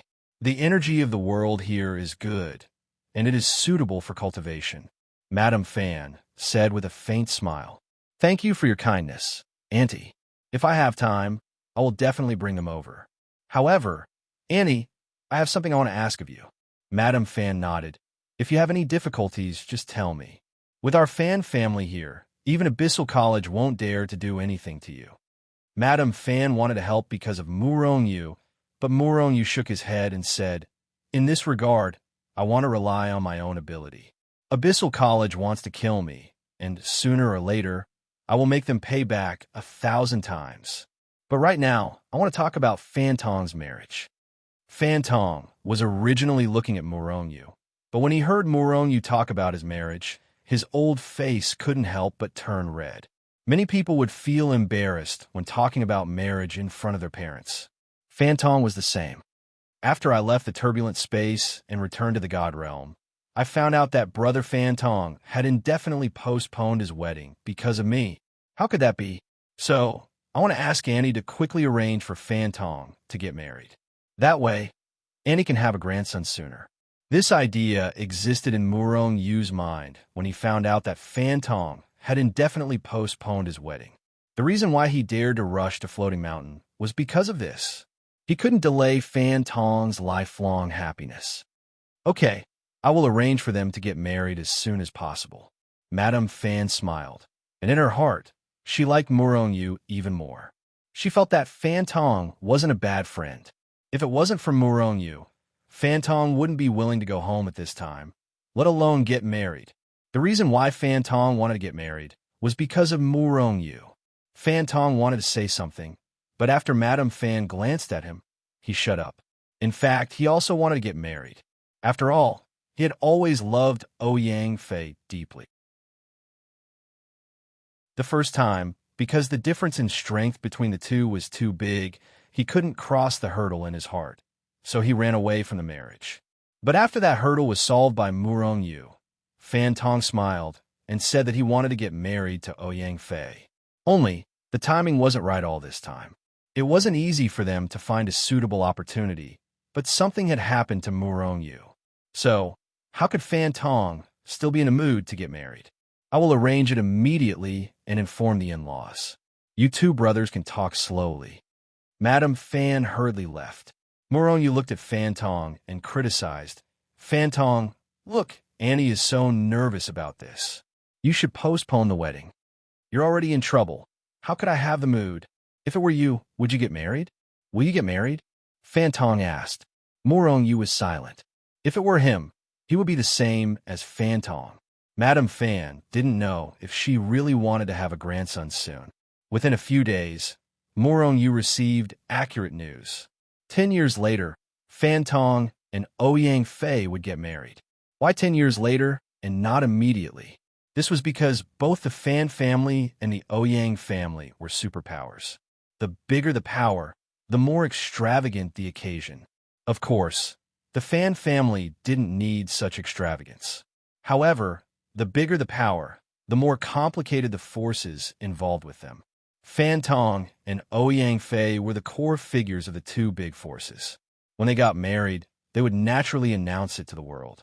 Then, they would send invitations to the major forces. The last time they wanted to get married, they started preparing for it thousands of years in advance. Now, it was only 10 years. The time was still too rushed. However, the other forces weren't important to the Fan family and the Ouyang family. The main thing was that the two families were prepared. Fan Tong, your father and big brother are outside. Can I come back in time? Murong Yu found Fan Tong and asked. Fan Tong laughed. The whole family is very enthusiastic about my marriage. As long as they know that I'm getting married, the two of them will rush over even if they are in the turbulent space. As for you, I haven't seen sister-in-law and them for a long time. Shouldn't you bring them over? It's not like you don't know my ability. I could bring them over in an instant. Don't worry, they won't miss your wedding. Hey, what are you talking about? Who are they? Kurlon came over, looking at Murong Yu and Fan Tong with a puzzled face. Sister-in-law, Kurlon, don't you want to become Murong Yu's wife? Hee, let me tell you a shortcut. If you let sister-in-law approve of you, Kurlan's pretty face turned red, but this time she didn't refute Fan Tong's words. She just looked at Fan Tong, her eyes full of doubts. Really? Don't worry, sister-in-law are all beautiful like fairies, outshining the moon and shaming the flowers. Moreover, their personalities are very good. Although you aren't as beautiful as them, you don't have their virtuousness. However, sister-in-law should like you. Fan Tong continued. Kurlan's eyes suddenly lit up. During this period of time, she had already made it very obvious. However, Murong Yu didn't seem to notice and didn't accept her. This made her very distressed. If what Fan Tong said was true, is that really okay? Really? Kurlan looked at Fan Tong with a face full of excitement. Definitely. Generally, if my father doesn't allow me to do things, as long as I beg Murong Yu, my father will agree. Therefore, if you want to take the sister-in-law route, it's definitely feasible. Kurlan smiled, as if she had thought of the same thing. Therefore, she looked at Murong Yu and said, Big bad guy, when are you going back? I also want to go back with you. At the side, Murong Yu's face was dark, and he was speechless. Don't you want to go back to the Lan family first? Are you going to stay in the floating mountain forever? Murong Yu changed the topic. Brother, it's very normal for a man to have 3 wives and 4 concubines. Kurlan is so cute and beautiful. Who knows how many people want to go to her? If you get married, don't regret it. That's right, that's right. The people chasing me can line up from the Great Wasteland continent to the Tianhuan continent. Hee hee, big pervert, take advantage of the fact that I like you now and marry me.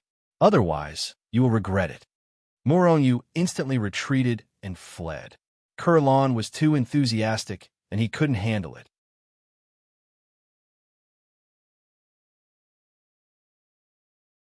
Chapter 10:27. Lankir's personality had always been carefree. She was the kind of person who dared to love and hate. In the beginning, she didn't know her feelings for Moronyu. Therefore, she didn't have any feelings for him. But later, especially when Moronyu was thrown into the space turbulence, she finally understood her feelings. Hence, she did not have a good life for the past 10,000 years. But when she found out that Moronyu was not dead, she immediately became happy. At the same time, she knew that life was full of surprises. If she did not take the initiative, she would not be able to be with Moronyu in this lifetime. Hence, when she saw Moronyu, she boldly expressed her love for him. Moreover, with her personality, once she expressed her feelings, she would be so passionate that even Moronyu could not resist. Hence, Moronyu casually found an excuse and returned to the dream wilderness continent, Shenzhen. What? Big gangster, you harmed another girl? When they heard Moronyu tell them about Kurlan, Zhao Jiqing, Yu Mengqing, and Mu Liyue were shocked. Yu Mengqing looked at Moronyu and exclaimed. Moronyu was instantly depressed. Why did he harm Kurlan? He clearly did not accept it. However, the three in front of him were all his wives. Whatever they said was the truth. Moronyu did not want to quarrel with them over this matter. What do you mean? As the eldest sister, Zhao Jiqing was the calmest and most authoritative of the three. Once she spoke, Yu Mengqing and Mu Liyue did not speak. They only looked at Moronyu. I have no feelings for Kurlan. Moronyu smiled helplessly and continued, I have the three of you. Men like to say one thing and mean another. It's good that you're telling the truth. But you only know how to flirt outside all day. You don't even have much time to accompany us. Yu Mengqing snorted coldly and looked at Moronyu unkindly. Moronyu smiled embarrassedly. Wasn't he training and improving his strength? How could he have time to accompany the three of them? Of course, if Moronyu brought the three of them everywhere he went, he would naturally have time to accompany them.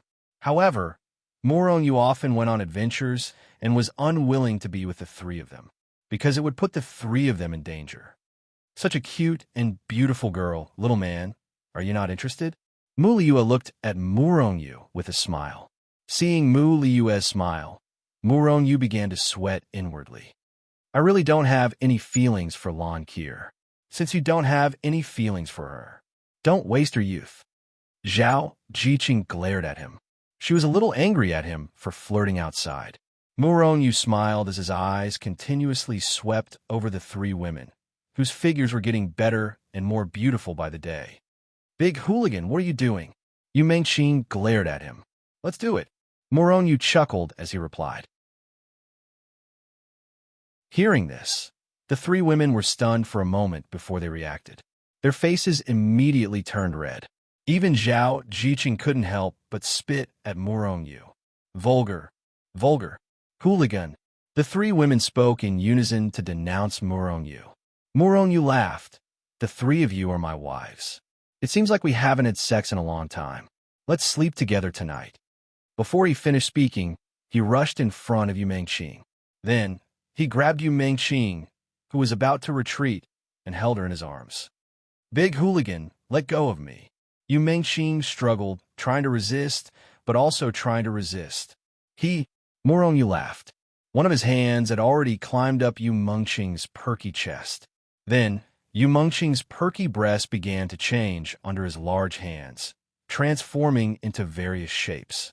Yu Mengqing groaned, and her eyes suddenly became blurry. Moronyu's mouth moved forward and domineeringly and directly kissed her fragrant lips. Seeing Moronyu doing this with Yu Mengqing in front of them, Zhao Jiqing and Mu Liyue's cheeks turned red, and their eyes became blurry. After enough foreplay, Murong Yu's large hand shook and directly tore Yu Mengqing's clothes apart. Immediately, Yu Mengqing's alluring and beautiful body appeared in front of Murong Yu. Murong Yu was extremely excited. His body trembled slightly, and in a flash, he turned into fine powder. Then, he raised his spear and mounted his horse, and began to gallop on the battlefield after a long time. Yu Mengqing let out an incomparably high-pitched sound. Reached high, tide. However, Murong Yu was far from satisfied. Then, he pounced on Zhao Jiqing, who was already in a daze that night. The four of them slept together and felt like they were in paradise. How many people are you planning to bring to the floating mountain this time? Zhao Jiqing asked the next day. The three of you, Murong Xian, and the other three. The seven of you, Li Ling, and some of the core executives of Shenzhen. This time, all the major powers of the floating mountain have gathered. If we can seize this opportunity, we could get to know some of them. Zhao Jiqing frowned slightly. The Fan family is one of the top powers of the God Realm. The powers that they associate with will definitely be of the same level, or rather, powers that aren't too far off. They might not think highly of our Shenzhen. They might not even be willing to give us a chance. Murong Yu suddenly laughed. This kind of power definitely exists. Furthermore, I don't plan to reveal my relationship with Shenzhen. You plan to let Zhang Ao and the others get to know them themselves? Zhao Jiqing was shocked. If Murong Yu's identity as the Holy Master of Shenzhen was exposed, presumably many powers of the God Realm would be willing to applaud Shenzhen, although most of them would probably come from Murong Yu's holy weapon. However, if his identity wasn't exposed with the strength of Shenzhen's disciple, no one would be willing to pay attention to Shenzhen. We'll only associate with those who are willing. As for those who aren't willing or don't even want to look at Shenzhen, we'll take note of them. Soon, these people will be begging to be on good terms with us. When the time comes, we'll make them regret it. Murong Yu sneered. What's your plan? Zhao Jiqing's heart skipped a beat as she looked at Murong Yu. Murong Yu shook his head. I don't have any plans for now. However, our final stage is the holy world. Whether it's the cultivation world, the immortal world, or the God realm, they're all our powerful backers, our backlands. Therefore, before we ascend to the holy world, we must unify our backlands. Sooner or later, the God realm will be Shenzhen's world. Murong Yu laughed as his eyes flashed. However, the God realm wasn't the immortal world. It wouldn't be so easy to unify. Murong Yu estimated that if he wanted to unify the God realm, he would need at least the power of a saint. Didn't Primeval College have saint-level existences? The God realm was so big. Who could guarantee that only Primeval College had saint-level existences? Moreover, the continents of the God realm were too big. If he wasn't strong enough, he wouldn't be able to suppress these continents and countless forces. This was especially true for the Yao race. Although they had temporarily calmed down, a war between the two races would erupt sooner or later. As the saying goes, heroes emerge in troubled times. Murong Yu's plan was to quickly make Shenzhen rise in these troubled times. However, the most important thing was that a few top-notch experts would appear in Shenzhen. Peak heavenly venerables weren't enough. They had to be experts on the same level as quasi-saint. Moreover, their cultivation couldn't be too low. Because Fantong and Ouyang Fei's wedding was in 10 years, Murong Yu didn't stay in Shenzhen for a long time. A year later, he brought Zhao Jiqing, his 4 children, Li Ling, the big black dog, the fiery-eyed golden ape, and hundreds of other core members of Shenzhen to the floating mountain. As the main character, Fantong was very busy. Thus, the matter of making arrangements for Shenzhen and the others was left to Fan Gang. The floating mountain was vast, but sparsely populated. Moreover, because of Fantong's wedding, the Fan clan had already built many houses on the floating mountain. Thus, everyone in Shenzhen was arranged. At this time, many forces had already arrived at the floating mountain.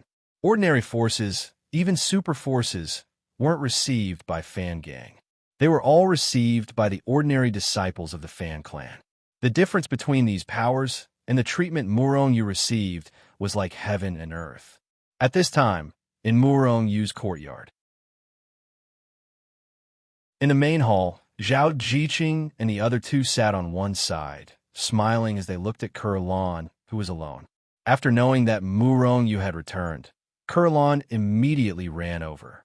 She began to use the strategy that Fan Tong had taught her, starting with Zhao Jiqing and the other two. The four of them looked at each other, but didn't say anything. Mu Rongyu sat on the main seat in the main hall. He felt that the atmosphere was a bit awkward, so he coughed dryly. Shua. The four women's gazes simultaneously landed on Mu Rongyu. Instantly, his body tensed up. I've always heard that the three of you are very beautiful, with beauty that outshines the moon and puts the flowers to shame. Today, I see that it's true. Moreover, I feel that those beautiful words like devastatingly beautiful and absolutely magnificent can't describe the three of you. You really make Air feel inferior. Kurlan suddenly said with a smile. Hearing Kurlan's words, Zhao Jiqing and the other two revealed bright smiles at the same time. It's over, it's over. Mu Rongyu thought to himself. Just as he was about to say something, the four women's gazes focused on him again. Women are talking. Where's the propriety of a man like you standing here? Why aren't you leaving? Yu Mengqin glared at him and said angrily. Mu Rongyu was instantly depressed. The three women were talking about his personal interests. No matter what, he had the right to listen in, right? That's right, little man. You should hurry up and leave. Otherwise, Mu Liyue glared at Mu Rongyu with an unfriendly look in her eyes. Mu Rongyu stood up helplessly and left the main hall. Then, he heard the laughter of the four women coming from the main hall. The bad feeling in Mu Rongyu's heart grew stronger.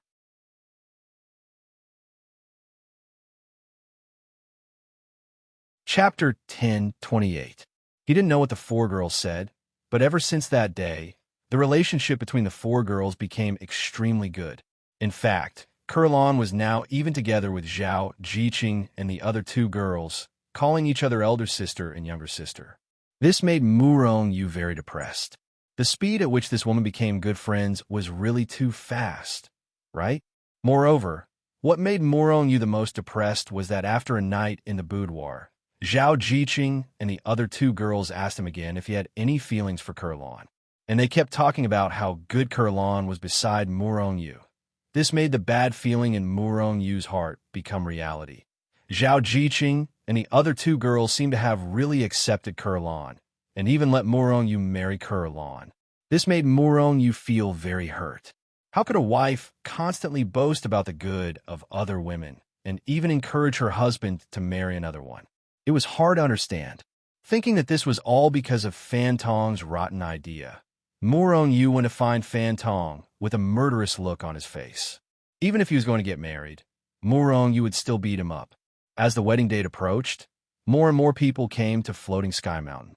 However, in order to maintain order, flying at high altitudes was prohibited on Floating Sky Mountain. Fighting was prohibited. Therefore, although there were countless opposing forces on Floating Sky Mountain, but no one dared to make a move on Floating Sky Mountain. Each and every one of them just glared.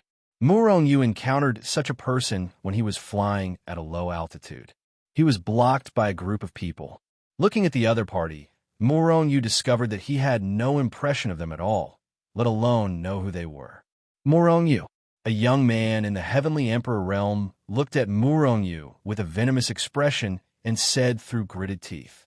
Murderous intent surged, and killing intent filled the world. Mu Rongyu frowned slightly and looked at the young man coldly. A good dog doesn't block the way. The young man and his group were instantly enraged. Each and every one of them looked at Mu Rongyu with murderous intent. They wanted to kill him, but they didn't dare to do so. Mu Rongyu, if you have the guts to come outside the floating mountain, then let's fight to the death, the young heaven sovereign said coldly. Mu Rongyu laughed. Are you all idiots? The lowest realm is the Heavenly Emperor realm, and I am only a heavenly king. You have the nerve to fight me? Which faction are you from? How shameless. I'm from the Divine Union. How dare you kill Ji? The Divine Union will not live under the same sky as you. You must die, the young man said coldly. Mu Rongyu sneered. Do you really want to avenge Ji? Or do you want to snatch my Saint artifact? With trash like you? Go where it's cool.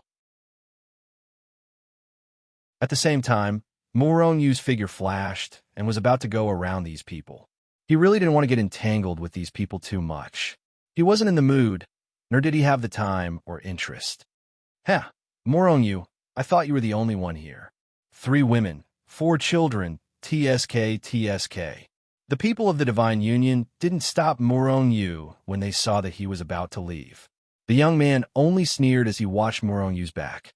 Murong-Yu's figure stopped abruptly as a cold, murderous intent burst out from his eyes.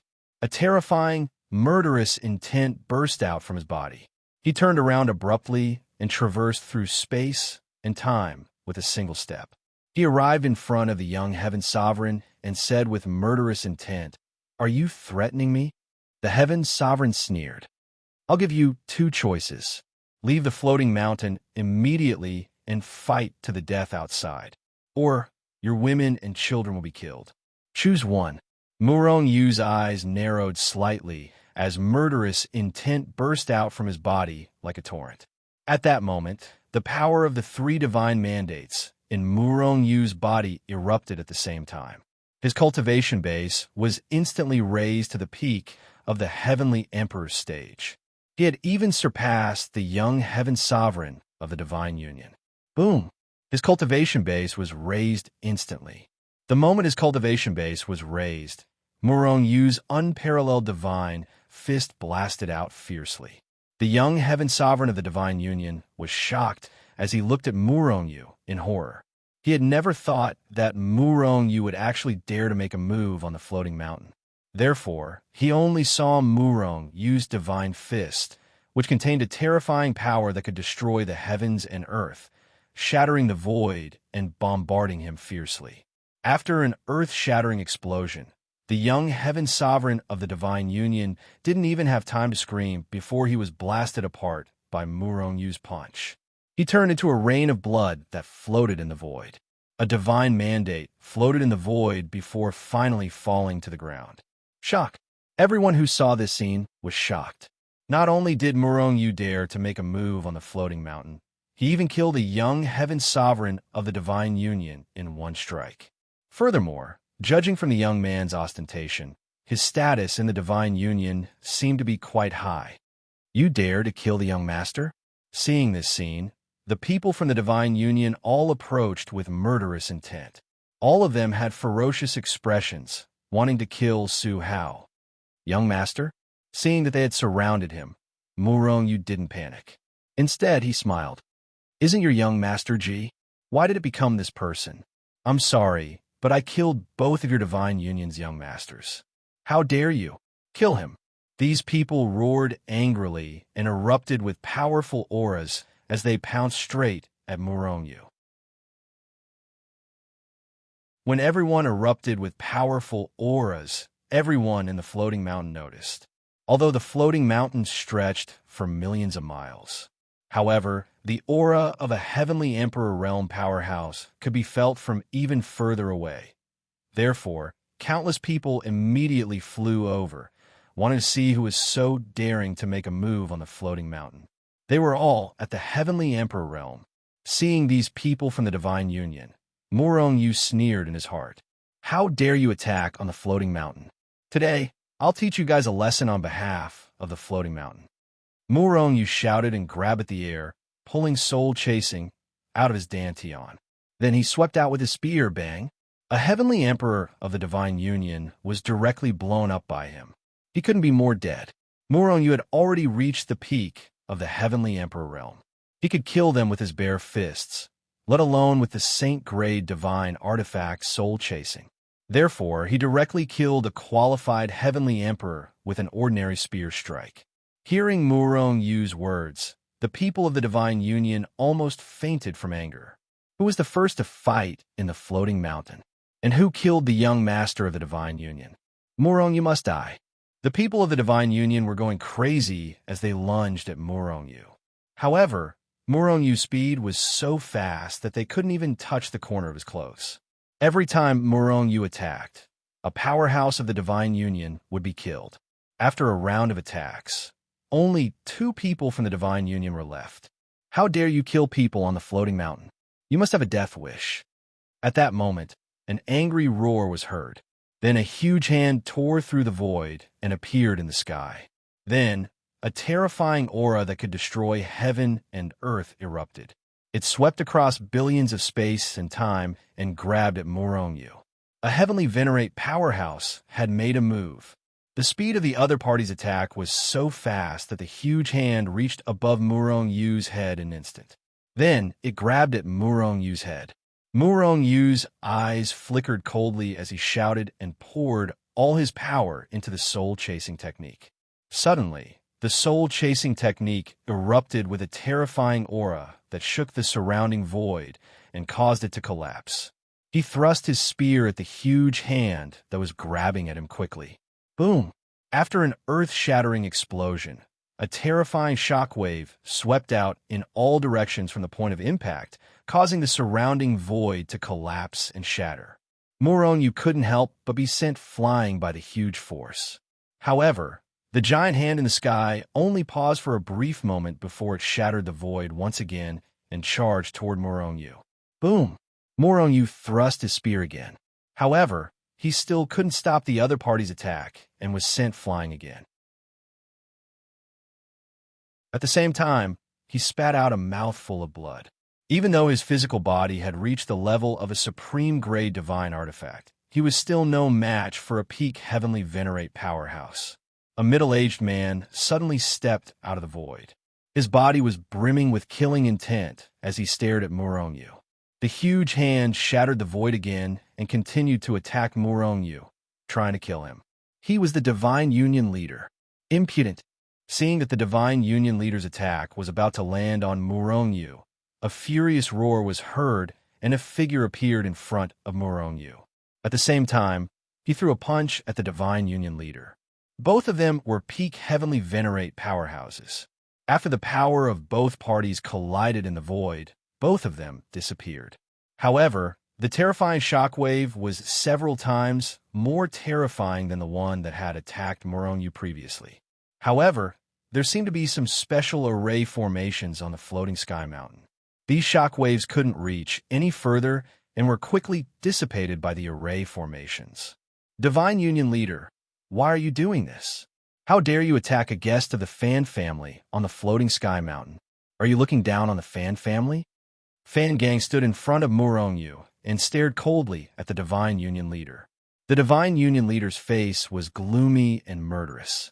Muronyu made the first move and killed a member of the Divine Union. Fan Gang turned his head to look at Muronyu, who had already stabilized himself, and asked, "Is that so?" Muronyu nodded and said with a murderous aura, "I made the first move. However, those people provoked me first and actually used my family to threaten me. They are really courting death." Fan Gang's eyes flashed with murderous intent. "In that case, let's forget about today's matter. Everyone disperse." The Divine Union leader was enraged. "Fan Gang, are you siding with this little bastard? The Divine Union is not so easy to bully." "What? Could it be that a small Divine Union dares to attack the Fan family? Do you believe that I won't destroy the Divine Union?" Suddenly, a figure appeared beside Fan Gang out of thin air and looked at the Divine Union Alliance master indifferently.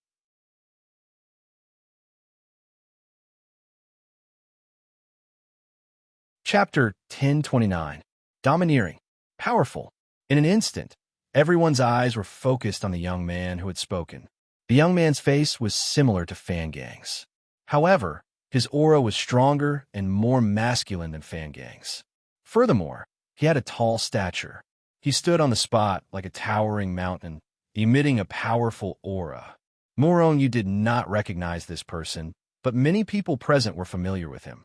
Fan Shao, the eldest of the three sons of the Fan family, a quasi-saint level existence, was extremely powerful. The Divine Union Master stared at Fan Shao in horror. Although he was powerful, so was the Divine Union. However, how could they compare to the Fan family?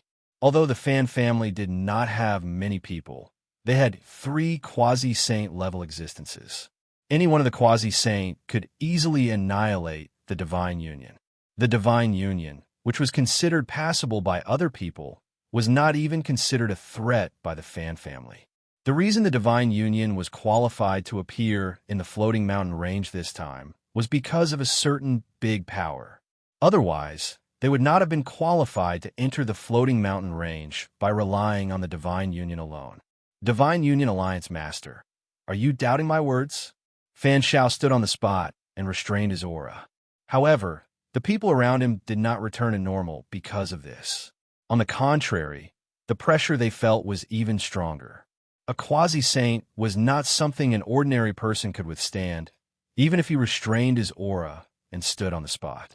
The pressure of a quasi-saint did not only come from his powerful strength, but also from the innate pressure of a saint. The Divine Union Alliance Master, who bore the brunt of the pressure, felt a faint but extremely strong killing intent coming from Fan Shao. He was certain that if he dared to disobey Fan Shao would definitely kill him. There was no doubt about it. Immediately, he secretly wiped the cold sweat off his forehead and forced a smile. I do not dare doubt the words of the Fan family's young master. I agree with him. What do you agree with? Seeing that the Divine Union Alliance Master had already lowered his stance, Fan Shao asked. However, Fan Shao did not seem to have any intention of letting him off. The Divine Union Master was infuriated. He wished he could slap Fan Shao and the others to death. However, he didn't show any anger on his face. On the contrary, he revealed a brilliant smile. Since he had already acted like a grandson once, what difference would it make if he continued to act like one a few more times? This time, the Divine Union was in the wrong. We shouldn't have attacked the Floating Mountain. He should not have attacked Moronyu. I will definitely give you a satisfactory answer regarding this matter. Before he could finish his sentence, the Divine Union Alliance Master appeared in front of the two heavenly emperors who had attacked Moronyu before Moronyu had killed them. The two heavenly rulers were startled. They seemed to have thought of something as they opened their mouths to speak. However, before they could speak, the Divine Union Master had already slapped them. Bang! Bang! The two of them were only heavenly emperors. How could they avoid the attack of the Divine Union leader, who was a peak heavenly venerate? He didn't even have time to scream before he was completely annihilated. The surrounding people couldn't help but feel a chill in their hearts when they saw this scene. The Divine Union Alliance Master was also a protective person. Under other circumstances, Moronyu would have been the one to die instead of the Divine Union. However, today he had been forced to personally kill someone from the Divine Union. The Divine Union Alliance Master's heart was probably bleeding. However, who could he blame for this? He could only blame himself for being blind and provoking someone he couldn't afford to provoke. At this moment, nobody sympathized with the Divine Union Alliance Master. While everyone felt a chill in their hearts, they also reminded themselves. It was fine to offend anyone, but they definitely couldn't offend the Fan family. This family was full of lunatics. However, the following scene caused everyone to be even more terrified. Very good. You did well. However, you have offended the rules of the Fan family. That alone isn't enough. Come over here and kowtow to apologize. Fan Shao looked at the Divine Union Alliance Master and pointed at Moronyu as he spoke. Fan Gang didn't look surprised at all. On the other hand, Moronyu and the others were greatly shocked. He had forced Fan Tong to lower his stance and even killed someone from the Divine Union. Now, he wanted to force him to kneel? Kneel? At this moment, everyone felt that Fan Shao was too overbearing and domineering. As the saying went, a rabbit would bite when cornered, and a dog would jump over a wall when cornered. Fan Shao had forced the Divine Union Alliance Master too much. Fan Shao naturally knew that he had gone overboard. However, this was his style. If the Divine Union dared to retaliate, then he would just eliminate them directly. It wasn't a big deal. In the face of absolute power, he could dominate everything. Whoosh! Everyone present focused their attention on the Divine Union Alliance Master. Everyone wanted to know what the Divine Union Alliance Master should do. Should he resist or endure? Moronyu also looked at the Divine Union Alliance Master indifferently. He admired everything that Fan Shao had done. After all, enemies were meant to be stepped on and killed. If Murong Yu hadn't been so domineering, he would have been the one to be stepped on. Therefore, the Divine Union Alliance Master only had himself to blame. The Divine Union Alliance Master took a deep breath and forcefully suppressed his rage as he glared at Murong Yu and Fan Shao with a venomous gaze. Most of his attention was focused on Murong Yu. Everything that he'd suffered today was all Murong Yu's fault. Everything that has happened today will be repaid tens of billions of times in the future. Everyone here has to die. The Divine Union Alliance Master roared in his heart as he scanned the faces of the people around him, as if he wanted to remember everyone's faces. Whoosh! The Divine Union Alliance Master's body flashed, and he appeared in front of Murong Yu in a moment. Fan Shao's eyes narrowed slightly as he locked onto the Divine Union Alliance Master. If Murong Yu dared to kill Murong Yu, he'd definitely kill him himself. Plop! The Divine Union Alliance Master knelt in front of Murong Yu and kowtowed 3 times. At the same time, he said, "Everything that has happened today is the Divine Union's fault. Please forgive the Divine Union. Murong Yu, please accept my apology." "All right, I accept your apology." Murong Yu's eyes flickered coldly. When he saw the Divine Union Alliance Master kneel, his killing intent soared, and he almost couldn't help but kill the Divine Union Alliance Master. People who could endure were the scariest. The Divine Union Alliance Master was such a person. Once such a person took revenge, it would be very scary. The Divine Union still has some matters to attend to immediately. I won't be attending third young Master Fan's wedding. The gift has already been presented. After receiving Murong Yu's forgiveness, the Divine Union Alliance Master stood up and spoke to Fan Shao calmly. "Today, the Divine Union will remember the Fan family's hospitality. One day, I will treat you 100 billion times more warmly," the Divine Union Alliance Master said slowly in a low and sinister voice. Fan Shao snorted disdainfully, but he didn't comment. On the other hand, Murong Yu's killing intent soared. "Everyone, I will also treat you well in the future," the Divine Union Alliance Master said sinisterly. The Divine Union Alliance Master said in a sinister tone. Then, with a sway of his body, he flew into the distance and quickly disappeared before everyone's eyes. Murong Yu is a friend of the Fan family. The sacred weapon on his body is very tempting, but if anyone dares to have any ideas about him, the Fan family will not stand idly by. Fan Shao glanced coldly at the people around him as he spoke. Everyone felt a chill in their hearts. They knew that Fan Shao was warning them. Thus, they retreated with fear in their hearts. "Brother Murong Yu, I took the initiative to stand up for you and completely offended the Divine Union. You won't blame me, right?" Fan Shao smiled at Murong Yu after everyone left. "Big Brother Fan, you must be joking. You were helping me, so how could I blame you? Besides, I already offended the Death God Alliance." "Even if Big Brother Fan didn't do anything, they wouldn't have let me off," Murong Yu said with a smile. "Haha, I was afraid that you would blame me for not killing the Divine Union Alliance Master immediately," Fan Shao said with a hearty laugh. Murong Yu shook his head. "Big Brother Fan, you have already taken great care of me by killing the chicken to warn the monkey. As for my enemies, I still want to deal with them personally." "All right, we are all brothers. You don't have to be so courteous here. Murong Yu, let me introduce you. This is my big brother, Fan Shao. His strength is on the same level as the quasi-saint." Fan Shao smiled brightly and reached out to shake Murong Yu's hand. At the same time, he said, "Brother Murong Yu, the reason Fan Tong wants to get married is because you helped him untie the knot in his heart. Besides, you also helped Fan Tong a lot when he was training outside. Fan Tong and I are brothers. Brothers should help each other. Therefore, Big Brother Fan and Second Brother Fan shouldn't talk about these things in the future. Didn't you say that brothers don't have to be so courteous?" "Haha, that's true.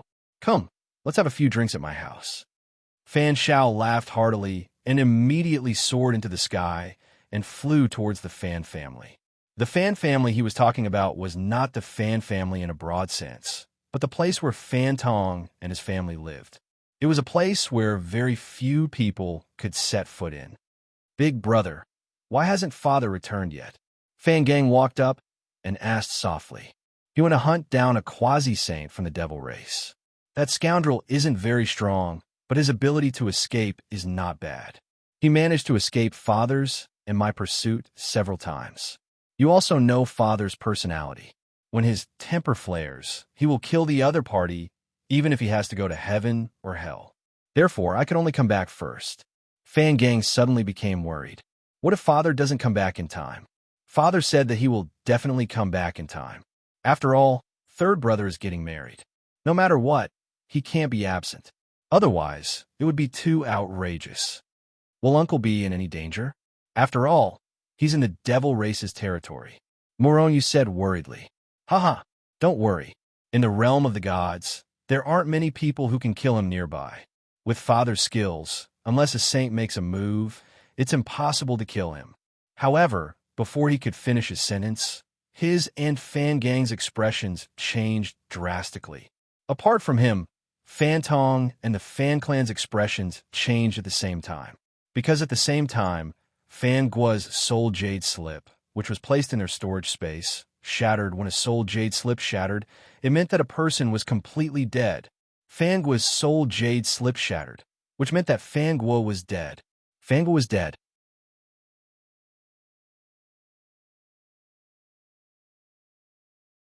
Chapter 10:30. Fan Guo had fallen? Fan Tong and the others, who had Fan Guo's soul jade slips, were stunned for a moment before reacting. Whoosh, whoosh, whoosh. After reacting, Fan Tong, Fan Xiao, Fan Gang, and the others all shot toward the Fan family as fast as they could. All of them looked anxious, murderous, and furious. Moronu was stunned when he saw Fan Xiao and Fan Gang leave without even saying goodbye. He didn't know that Fan Guo's soul jade slip had already shattered. However, he knew that something must have happened to the Fan family. Otherwise, why would Fan Xiao and the others be so grief-stricken and anxious? Could something have happened to Fan Guo? Moronu had a bad feeling. Immediately, his figure flickered, and he rushed toward the Fan family. If something had really happened to Fan Guo, Moronu's realm was not very high, but he could still help. At the very least, he could not just stand by and watch. Whoosh, whoosh, almost at the same time, 4 figures appeared in the Fan family's main hall. The Fan family, Fan Tong, and his 2 brothers. Apart from Fan Guo, everyone was present. However, all of them had ugly expressions, murderous looks, and worried expressions. Mother, is it true? Father's soul jade slip, is it really broken? Fan Tong rushed in and asked Madame Fan in a loud voice. His voice was filled with anxiety, worry, disbelief, and anger. The Fan family did not speak, and neither did Fan Xiao and Fan Gang. Impossible. With father's strength, how could he have fallen? Something must have gone wrong. Something must have happened to the soul jade slip, and it shattered on its own. Fan Tong roared in disbelief.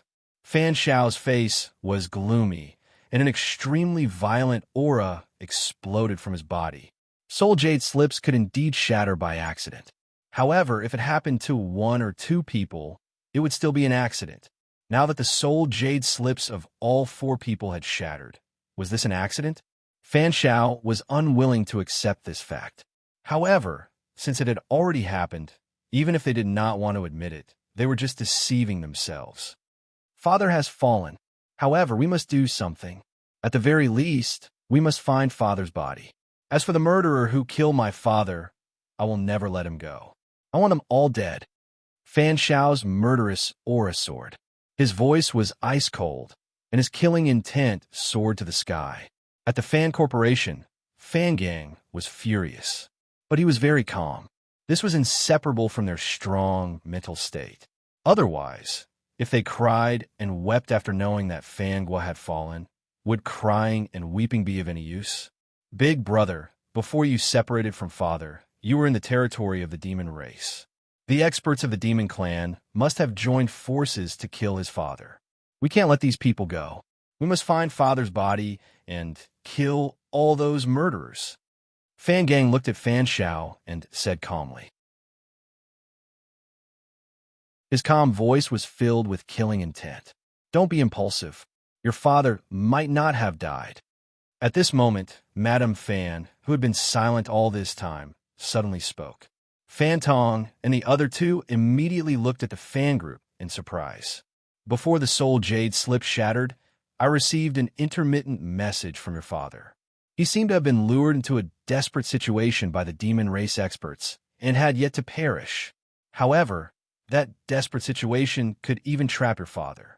And this was a trap set up by the demon race to kill your father. This means that the demon race experts have been targeting your father for a long time. The demon race experts must have made preparations long ago. Once we appear, we will definitely be attacked by them. They might even wipe out our Fan family in one fell swoop. Who cares if it's an inescapable net? We must rescue father. Otherwise, how long can father last? Even if we know that this is a scheme set up by the demon race against our Fan family, we can only go in head first, Fan Tong roared. Even if it's a dragon's lair or a tiger's den, we still have to go. Little gang, little Tong, the two of you stay in Floating Mountain and don't go anywhere. If your big brother and I don't return, immediately seal off Floating Mountain. Madame Fan looked at Fan Tong and the other two with a serious expression. No, Fan Tong and Fan Gang said almost in unison. Second brother, third brother, you must stay in Floating Mountain. If this is really a scheme set up by the demon race against our Fan family, they will definitely wipe us out. Do you want our Fan family to be wiped out? Fan Shao looked at Fan Gang and Fan Tong with a serious expression. No, I definitely can't stay here. If you don't take me, then I will go to the demon race myself. Fan Tong's expression was resolute. He definitely wouldn't stay in Floating Mountain. Fan Gang was the same. Madame Fan took a deep breath and then nodded. As the mother of Fan Tong and the other two, she knew their personalities very well. She knew that Fan Tong could do it. Rather than let him take the risk of entering the demon race's territory, it was better to bring them along. With her and Fan Shao's strength, they might be able to take care of them. Immediately dismiss all the guests and seal off Floating Mountain, Madame Fan said in a low voice. Don't be fooled by her calm and indifferent expression. She was just suppressing the irritation and worry in her heart and not showing it. In fact, Fan Tong and the others were filled with killing intent and worry. However, they were trying their best to suppress everything in their hearts, because they all knew that at this time, their irritation and worry would only increase the unease of their other family members. Auntie, perhaps I can help with this matter.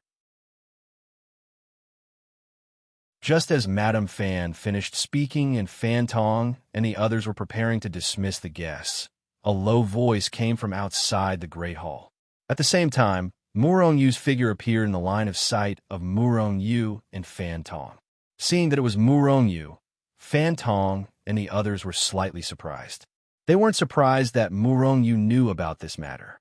After all, when they were discussing this matter, they already knew that Murong Yu was outside the Great Hall. With Murong Yu's strength, it wasn't a problem for him to hear their conversation. Moreover, Madame Fan and the others didn't set up any restrictions outside the Great Hall. In any case, the news of Fangua's accident would quickly spread throughout the God Realm. They were shocked that Murong Yu would actually get involved in this matter. Although Murong Yu's relationship with Fan Tong and the others was extremely good, they were currently going to the Demon Realm to save someone. Moreover, there was a possibility that they would enter an ambush set up by the Demon Realm experts. This was basically no different from courting death. Even if ordinary people knew about this, they would probably pretend that they didn't know. However, Murong Yu actually took the initiative to ask to go rescue Fangua. Fan Tong and the others felt warmth in their hearts, but their first reaction was to refuse, because they didn't want to get more people involved. If there wasn't any danger, then so be it. However, this time, it was extremely likely that they would all be wiped out. Annie and Brother Fan are very powerful. I believe that with your strength, you will definitely be able to save Uncle. However, after all, this is within the Demon Realm. You simply don't know where Uncle is. Moreover, Annie also said that Uncle is trapped in a hopeless situation. Who knows how long Uncle can hold on? What if you can't find Uncle in a short period of time and rescue him? Uncle will be in even more danger. Although I'm not very powerful, I'm extremely good at traveling and tracking. With me, I can find Uncle's location in the shortest time possible. Hearing Murong Yu's words, the hearts of the Fan clan and the others moved. What Murong Yu said was the truth. If Murong Yu was really extremely good at tracking, bringing him over would definitely be twice the result with half the effort. However, it was too dangerous. If they weren't careful, they would die. Murong Yu, we appreciate your good intentions. However, this operation is really dangerous. There's even a danger of us being wiped out. You still have a wife and children. You can't accompany us. Fantong walked over and patted Murong Yu's shoulder with his large hand. His expression was serious as he spoke. Uncle is your father, which is equivalent to my father. I can't just stand by and watch. Moreover, I'm afraid that my life-saving methods are something that you all can't compare to. Therefore, this time I made up my mind. Good, little you, immediately make the arrangements. Have your family live in the floating mountain. In the entire God realm, this is the safest place. Fan Clan pondered for a moment and then made her decision. Immediately, Fan Tong and the others began to dismiss all the guests. Murong Yu also brought Zhao, Jiqing, and the others back to the dream wasteland continent Shenzhen. Although the floating mountain was relatively safer, what if they were to be completely wiped out this time? At that time, would the floating mountain still be the safest place without the Fan Clan? Only the immortal realm or the cultivation realm would be the safest place. Only in the Shenzhen would they be able to immediately retreat back to the immortal realm or the cultivation realm.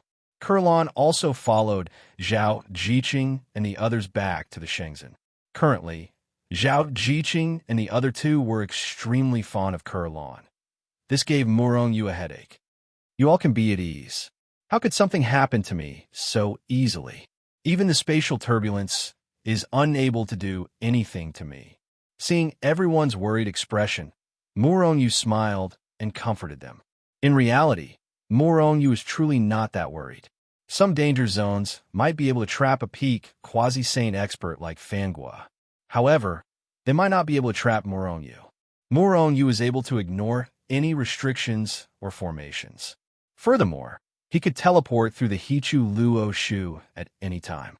Some secret zones were of no threat to Murong Yu at all. After settling everyone down, Murong Yu left the Shenzhen and returned to the floating mountain. Currently, in the floating mountain, other than the disciples of the Fan Clan, there were no other outsiders. When Murong Yu teleported into the floating mountain, he discovered that the countless formations in the floating mountain had already been activated. The mountain had been sealed off. Not even a mosquito would be able to fly in. The floating mountain was located on the Urwilds continent. If one wanted to go to the Urwilds continent, they would have to use a spatial wormhole. However, this was a huge waste of time.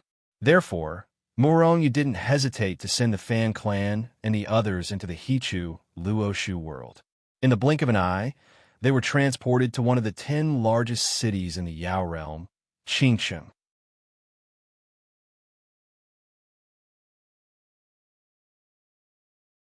Chapter 1031. Qingcheng City. When they saw the city they were in, Fan Shi and Fan Xiao couldn't help but be shocked. As two quasi-saint level experts, they had naturally been to one of the top 10 cities in the Demon Desolate continent. It was because they recognized this city that they were so shocked.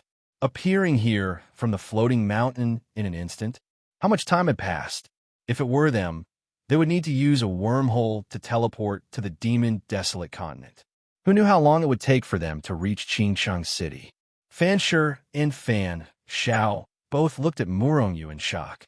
In fact, other than Fan Tong, who vaguely knew that Murong Yu could directly teleport, the other three were quite shocked. For the first time, they felt that coming with Murong Yu was a wise decision. After all, just this trip alone saved them a lot of time. Brother Murong Yu, can you teleport to other places? Fan Xiao first looked at Murong Yu in shock, then anxiously asked. Murong Yu shook his head and said with a bitter smile, I can only teleport to places I've been to before. However, there are some places I can't teleport to. Big brother, where was the last time you separated from father? Let's hurry, Fan Tong said anxiously. Hearing Morong Yu's answer, Fan Shao was somewhat disappointed. This was because Qingqing City was still very far away from the place where he and Fan Guo parted ways. However, as one of the top 10 cities in the Demon Desolate Continent, Qingqing City had teleportation formations that led to various places, making it convenient for them to rush to other cities. Immediately, Morong Yu's group of 5 stepped into the teleportation formation with monstrous auras soaring into the sky. After teleporting to hundreds of cities and flying for countless distances, they finally arrived at a small city in the Demon Desolate Continent. At this time, it had been a month since they teleported to the Demon Desolate Continent. After all, not every city had a teleportation formation. In fact, they had flown to many more places than teleportation formations. I separated from Father in this city. I will return to Primeval College, while Father will continue to hunt down that quasi-saint of the demon race. Fan Shao's divine will spread out and cover the entire city. He began to read the memories of the demons in the city. The 5 of them hovered above this small city with only a few million people.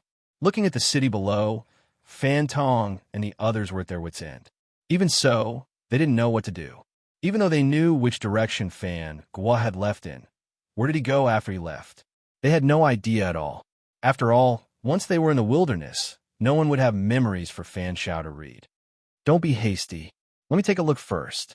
Morong Yu smiled faintly and confidently. Zai formula. The Zai character formula not only allowed Morong Yu to comprehend the spatial godhead, it also gave him the ability to control the power of space. In addition, he could also see through the aura left behind by anyone in the space. Everyone's aura was different, and it couldn't be faked. When Morong Yu operated the power of the Zai formula in his eyes, he saw countless white threads crisscrossing in this space. They were densely packed and intertwined into pieces, firmly sealing the entire space. These white threads were the aura left behind by everyone's life. The stronger one was, the larger the white threads left behind, and the longer they could be preserved. If there were no accidents, the aura left behind by existences at the level of quasi-saint could be preserved for an extremely long time in space. Found it. In this city, there weren't many auras left behind by experts at the level of quasi-saint.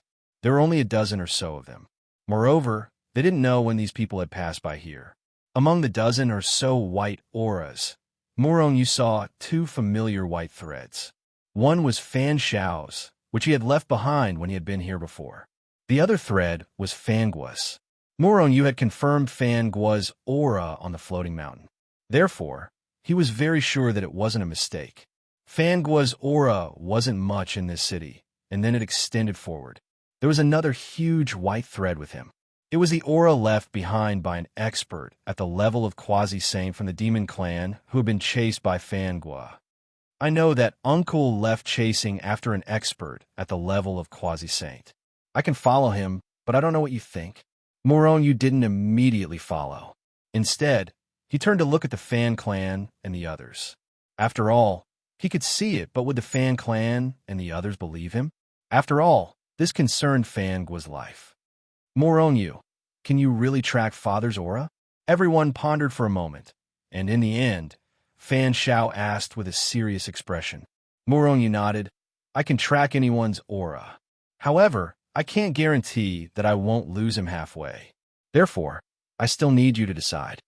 Fan Shao and the others all looked at the Fan clan. The Fan clan pondered and thought to herself, if we don't argue, we won't be able to find any trace of him. If Morong Yu can really track him. All right, Xiaoyu, you lead the way. The Fan clan finally decided. Morong Yu nodded and immediately soared into the air, following the aura left behind by Fan Guo. Auntie, Brother Fan, I'm going to speed up. After chasing for half a day, Morong Yu suddenly transmitted his voice to the 4 of them. The Fan clan nodded. Actually, she was very anxious. Morong Yu had been too slow along the way. However, she didn't say anything to rush him. She was afraid that she would disrupt Morong Yu's tracking of Fan Guo's aura. Whoosh! Before she finished speaking, The angel's wings appeared on Murong Yu's back. Then the pure white and noble wings flapped. Suddenly, Murong Yu became a black and white stream of light and quickly disappeared into the horizon. So fast, the Fan clan and Fan Xiao couldn't help but be shocked. Murong Yu's speed had already surpassed the full speed of an ordinary celestial venerable, and Murong Yu was only at the peak of the Heavenly King stage. Suppressing the shock in her heart, the Fan clan carried Fan Gang, while Fan Xiao grabbed Fan Tong and disappeared in a flash. Murong Yu didn't dare to hold back. His divine sense frantically spread out as he stared closely at the aura left behind by Fan Gua. At the same time, he raised his speed to the limit, flying at a speed comparable to a quasi-saint. The Fan Clan and Fan Xiao were even more shocked. As for Fan Gang and Fan Tong, they were so shocked that they couldn't speak. At this speed, even Fan Gang couldn't catch up with them at all. Just like this, Murong Yu's group chase for half a year. After half a year of chasing at full speed, Murong Yu didn't even know how much distance he had covered. However, Fan Tong's aura continued to move forward without any signs of stopping. On this day, Murong Yu suddenly stopped in his tracks and looked ahead with a grave expression. In front of him, other than the original 2 incomparably huge white threads, there were suddenly 5 more. In other words, Fan Tong's enemies had reached 5 quasi-saint level enemies. Could it be that the 5 quasi-saint level powerhouses were here to ambush Fan Gua? Murong Yu was puzzled, and his expression became more and more serious. The Fan Clan and the others looked at Murong Yu with a puzzled expression. Immediately, Murong Yu told them what he had seen. 6 quasi-saint. Hearing this, Fan Xiao and the others were shocked. Murong Yu nodded and said slowly, "Other than the quasi-saint at the beginning, the other 5 quasi-saints were all relatively strong. One of them was about as strong as Uncle." Everyone's hearts sank. They were confident in Fan Gua's strength. However, the opponent was still 5 quasi-saints. However, at least they didn't kill Fan Gua. He was only trapped in a dangerous place. In a dangerous place with the addition of the Demon Clan's quasi-saints, Fan Gua was in even more danger. Swish, Murong Yu and the others didn't hesitate and continued to chase. Not long after, Murong Yu discovered the aura of another Demon Clan's quasi-saints. A year later, Murong Yu had already seen the aura of 10 Demon Clan's quasi-saints. At this time, Murong Yu was basically certain that Fan Gua was being pursued by many Demon Clan's powerhouses. "Shall you wait?" Murong Yu was flying when the Fan Clan suddenly called out to him. Fan Xiao's expression suddenly changed. Murong Yu, Fan Tong, and Fan Gang's hearts couldn't help but sink when they saw their expressions. In front of us is the Heavenly Domain, one of the most terrifying, dangerous places in the demon desolate continent. Even a quasi-saint's powerhouse would die if he entered. The Fan Clan said with a serious expression, "Heavenly Domain, Ghost Domain, these are the most famous, dangerous places in the God Realm." They were extremely terrifying. Murong Yu looked ahead with a gloomy expression. In front of them was a black fog that covered half the sky. The endless mountain peaks were like prehistoric ferocious beasts that were entrenched on the ground, emitting a dangerous aura. As for Murong Yu, he saw Fan Gua's aura rush straight into the endless black fog, disappearing without a trace. Fan Gua had entered the Heavenly Domain. It was very likely that he was chased to the point that he couldn't escape and was trapped in the Heavenly Domain. The 4 Fan Clan members looked at Murong Yu. Murong Yu knew what they meant. He nodded slightly and said, "Uncle's aura has indeed entered the Heavenly Domain. He's really trapped in a dangerous place." The Fan Clan's expression darkened. Her eyes were filled with worry. "Where are the other quasi-saints?" Fan Tong asked in a deep voice. They all disappeared into the black fog. However, these people... Murong Yu laughed coldly. Murong Yu could guarantee that these people wouldn't enter the Heavenly Domain. It was very likely that they were lying in ambush outside the Heavenly Domain, waiting for Murong Yu and the others to come and wipe out the Fan Clan. Those quasi-saints are most likely lying in ambush outside. Murong Yu laughed coldly. Since they're lying in ambush, we'll beat them at their own game and kill them. I have a plan.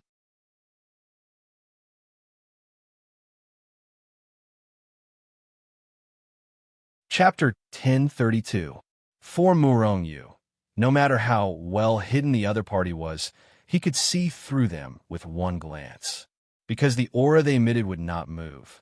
And as long as they followed the white threads and saw the end, then the end would be where the other party was hiding. As long as they sneaked over and attacked, it was very likely that they would be able to kill the other party in one hit. Murongyu immediately told him his plan. The Fan clan and the others immediately agreed. Then they entered the Hichu Luo Shu world.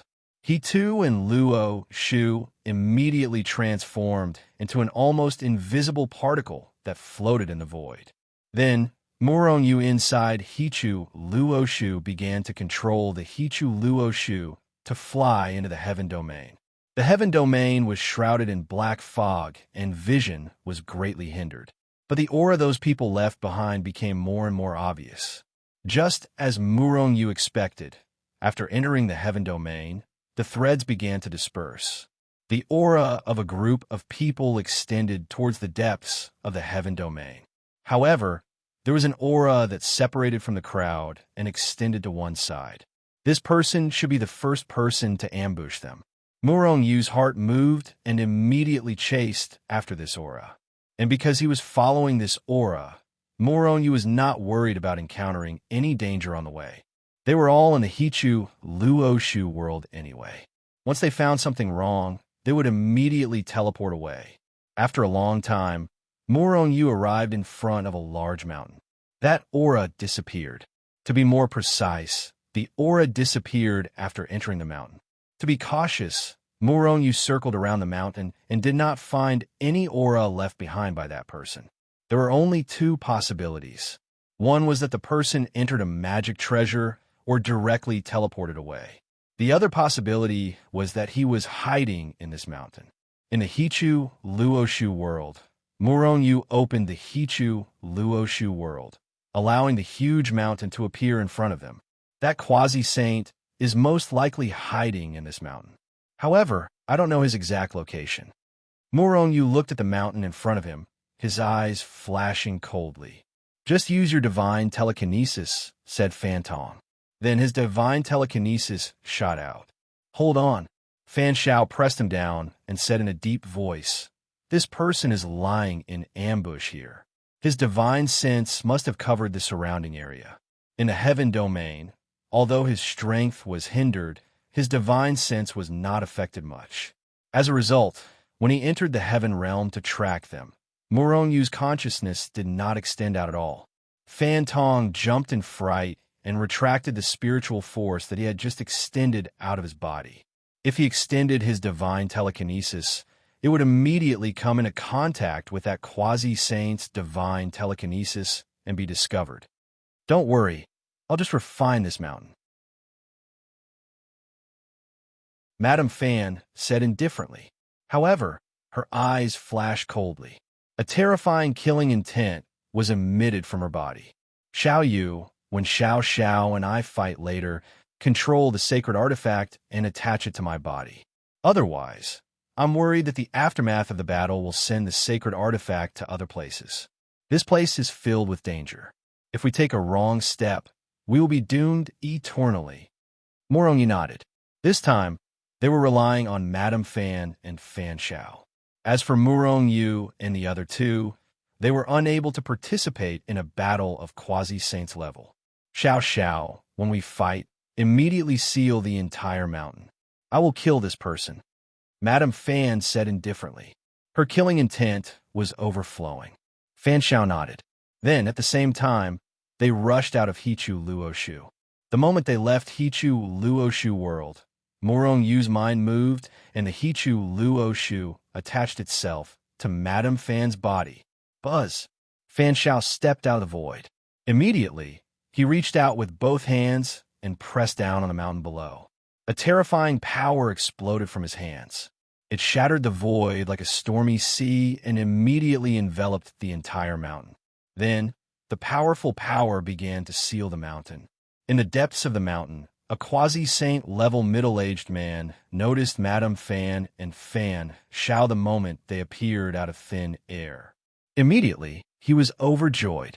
With a thought, he wanted to communicate with the other quasi-saint. At the same time, he wanted to smash the mountain and attack Fan Shao. However, just as he was about to attack, Fan Shao made a move first. A terrifying power immediately enveloped the entire mountain. At that moment, the entire mountain was sealed. Streams of incomparably powerful forces penetrated through the mountain and began to press down on him from all directions, wanting to crush him. The goblin quasi-saint was shocked. How did these two discover me? While he was shocked, he began to increase his strength. However, at that moment, Madame Fan made her move. A palm strike. Lady Fan stood in the air and struck out with her palm, pressing down on the mountain below. At that moment, the goblin quasi-saint felt a strong sense of danger. It was even the aura of death. He could not take Madame Fan's palm strike head-on. His life was in danger. Immediately, he did not care about anything else. His power exploded, and he wanted to smash the entire mountain. However, Madame Fan's palm strike had already landed on the mountain. Boom! After an earth-shattering explosion, the entire mountain was instantly smashed into powder. The terrifying power bombarded the goblin quasi-saint and sent him flying. Pooh! It was as if a sacred mountain had landed on the goblin quasi-saint's body. The goblin quasi-saint's body directly shattered and turned into powder. The goblin quasi-saint was terrified. Although his body was not very strong, an ordinary quasi-saint's palm strike would at most injure him. A single slap was enough to turn his body and the entire mountain into dust. This meant that the person who attacked him was much stronger than him. With a thought, his body reformed and returned to its original state.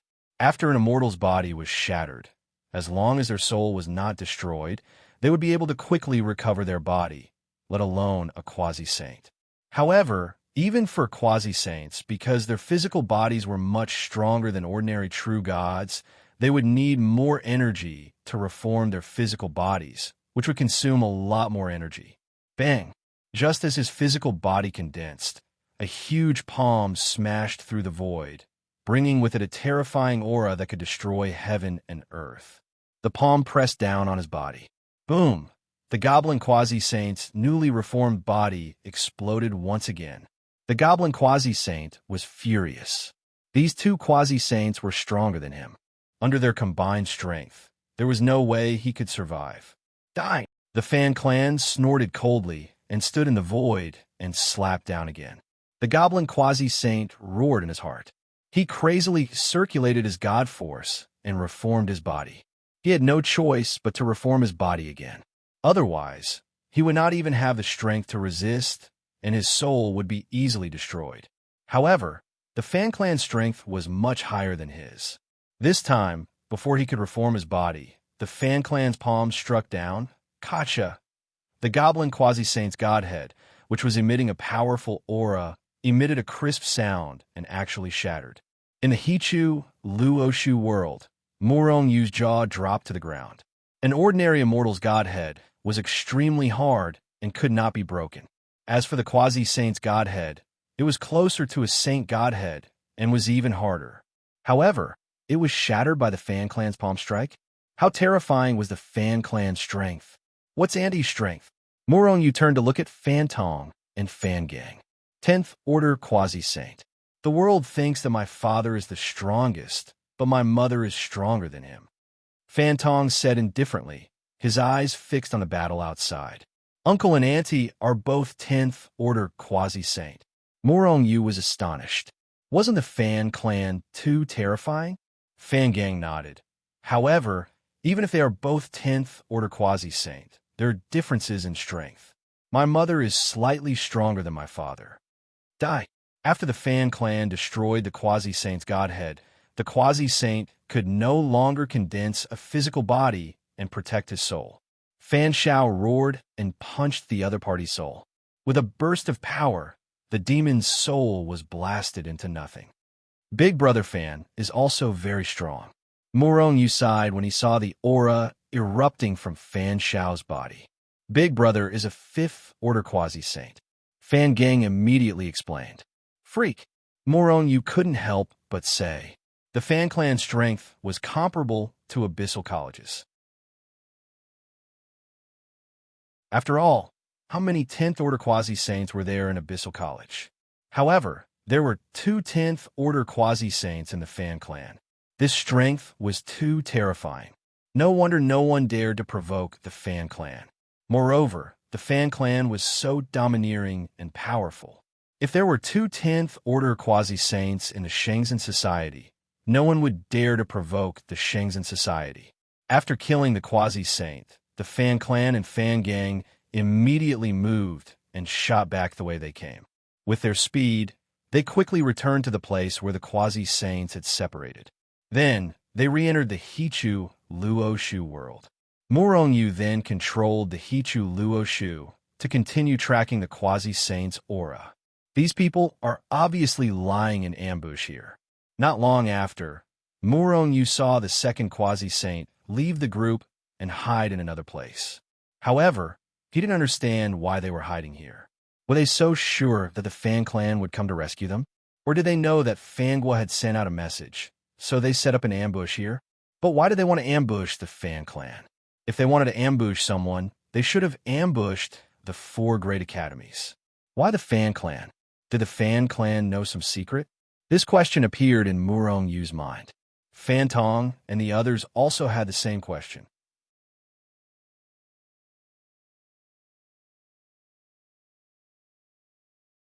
Chapter 1033.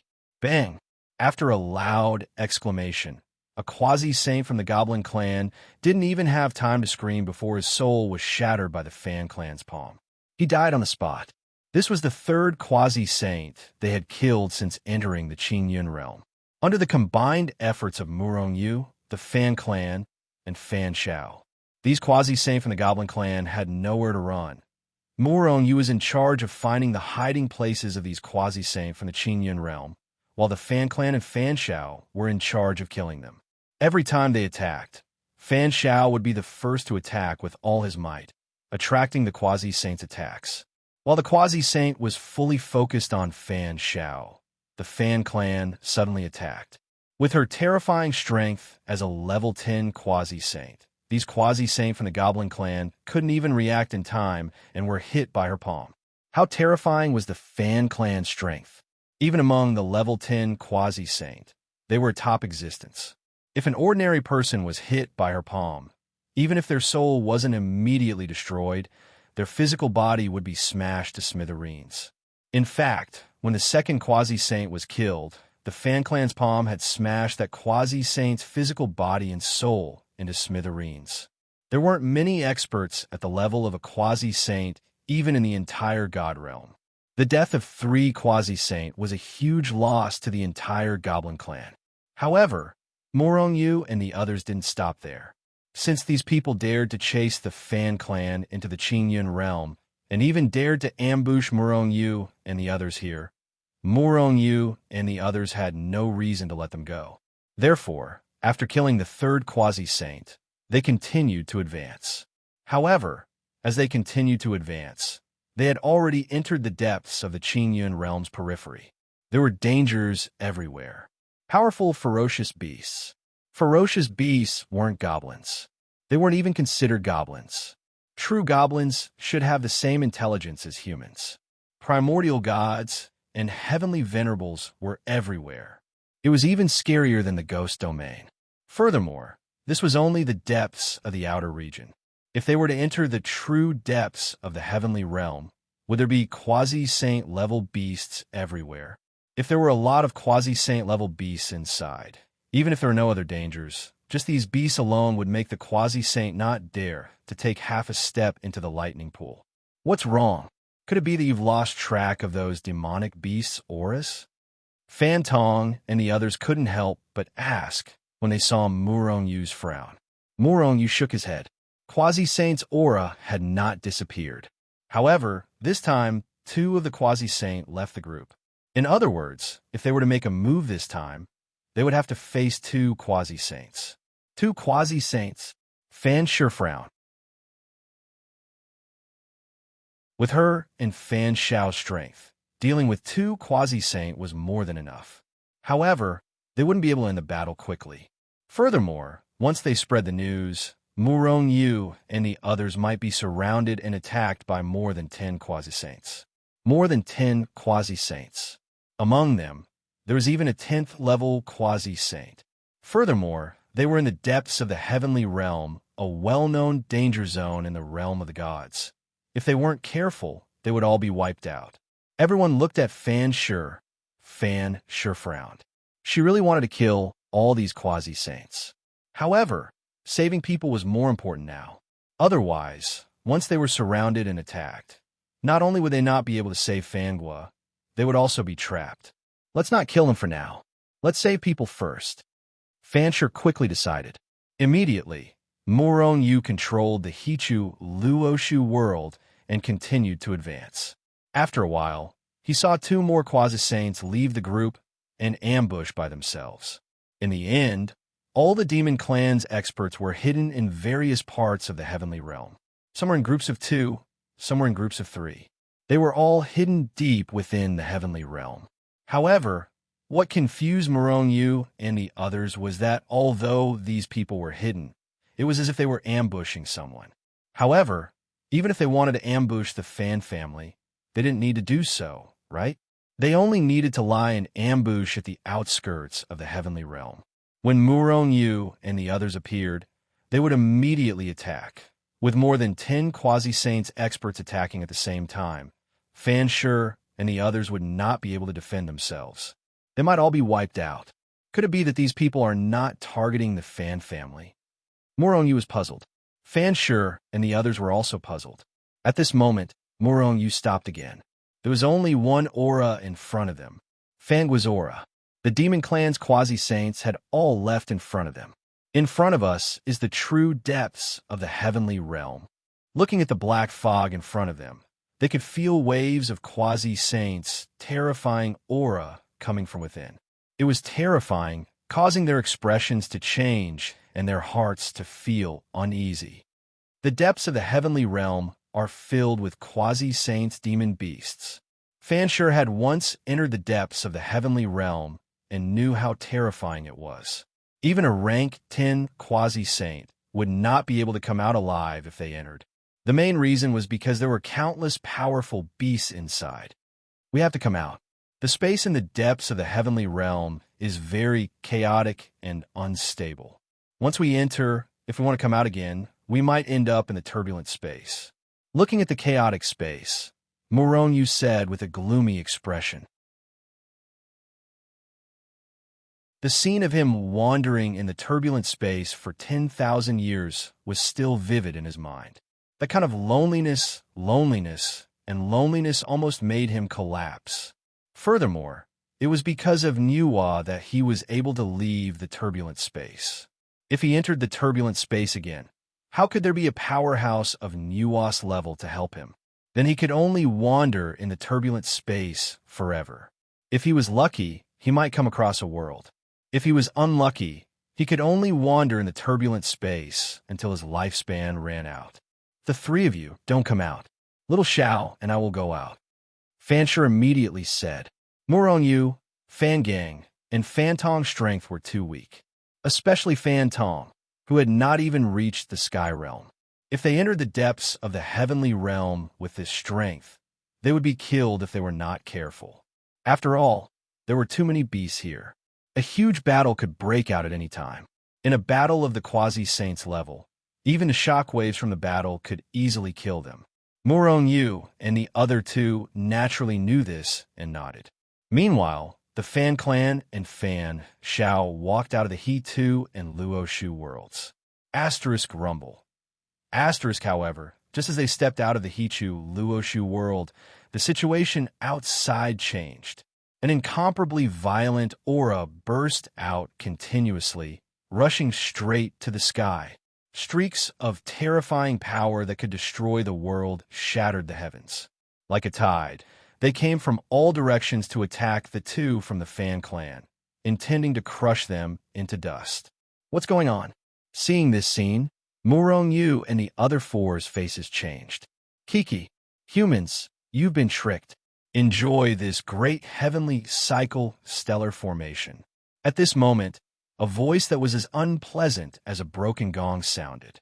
His voice was loud and clear, and it contained a terrifying sound wave attack. The impact caused the void to shatter continuously, and it went straight for Fan Shi and Fan Shao. Even Murong Yu and the other two in the Hichu Luoshu world were affected.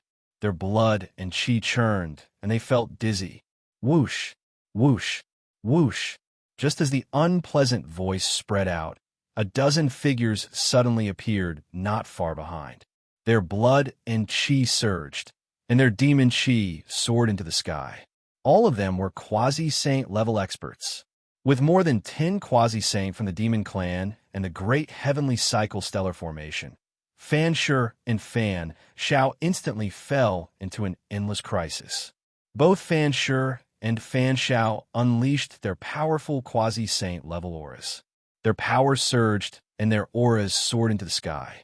A series of incomparably powerful shockwaves shattered the void and blasted those attacking forces. Before those forces could get close to them, they were dispersed by the aura that erupted from their bodies and disappeared between heaven and earth. The great heavenly cycle stellar formation is only SOSO. Fan Shao sneered. Looking at the 10 quasi-saint from the demon clan, his body was filled with murderous intent. Is that so? Then I'll let you have a taste of the true power of the great heavenly cycle stellar formation. The voice that sounded like a broken gong sounded again. Then, more than 10 demon clan experts rose into the sky. They stepped in the air, and in a flash, they were already standing in different positions. Then, at the same time, they shouted coldly. Waves of energy were struck out by them, either on the ground or in the void. Rumble, with the infusion of these forces, the great heavenly cycle stellar formation suddenly erupted with even more terrifying power. In an instant, the void within a radius of 1 billion miles shattered at the same time. Large patches of it collapsed. The collapsed void did not even have time to repair itself before it was destroyed by the great heavenly cycle stellar formation. In an instant, the area within a radius of 1 billion miles turned into a huge black hole. Waves of violent and tyrannical spatial turbulence rushed out continuously. It was like a torrent or a tidal wave, crazily rushing towards Fan Shi and Fan Shao. Spatial turbulence. In the Hichu Luoshu world, Murong Yu could not help but exclaim. Although the great heavenly cycle stellar formation's power was terrifying, it might not be able to kill Fan Shi and Fan Shi. After all, Fan Shi was a top existence among the 10th rank quasi-saint. In the beginning, Murong Yu had only thought that the monster quasi-saint would use the great heavenly cycle stellar formation in conjunction with the power of a dozen or so quasi-saint to kill Fan Shi and Fan Shao. However, he now knew that these monster quasi-saint did not intend to kill them at all. Of course, if they could kill Fan Shi and Fan Shi, they would not show any mercy. Their true goal was to send Fan Shi and Fan Shi into the turbulent space. Even if the turbulent space could not kill Fan Shi and Fan Shi, how long could they last in the turbulent space with their strength? Once their strength was exhausted, they would die in the turbulent space. Would Fan Guo be sent into the turbulent space by them in the same way? Madame Fan and Fan Shao both reacted immediately. Their figures flashed, and they were about to rush out of the area. However, how could the demi-saints of the demon race let them escape so easily? As soon as they moved, the monster experts exploded with power at the same time. All of their power condensed into 2 large hands in the air, shattering the void and ruthlessly smashing towards Fan Shi and Fan Shao. Each hand was equivalent to the combined power of 7 or 8 quasi-saints. Even if Fan Shi and Fan Shi could block the attack, they would still be sent into the turbulent space. You're tuning into the Warrior Lore YouTube channel. Don't forget to subscribe and join us on this journey to catch the most captivating stories.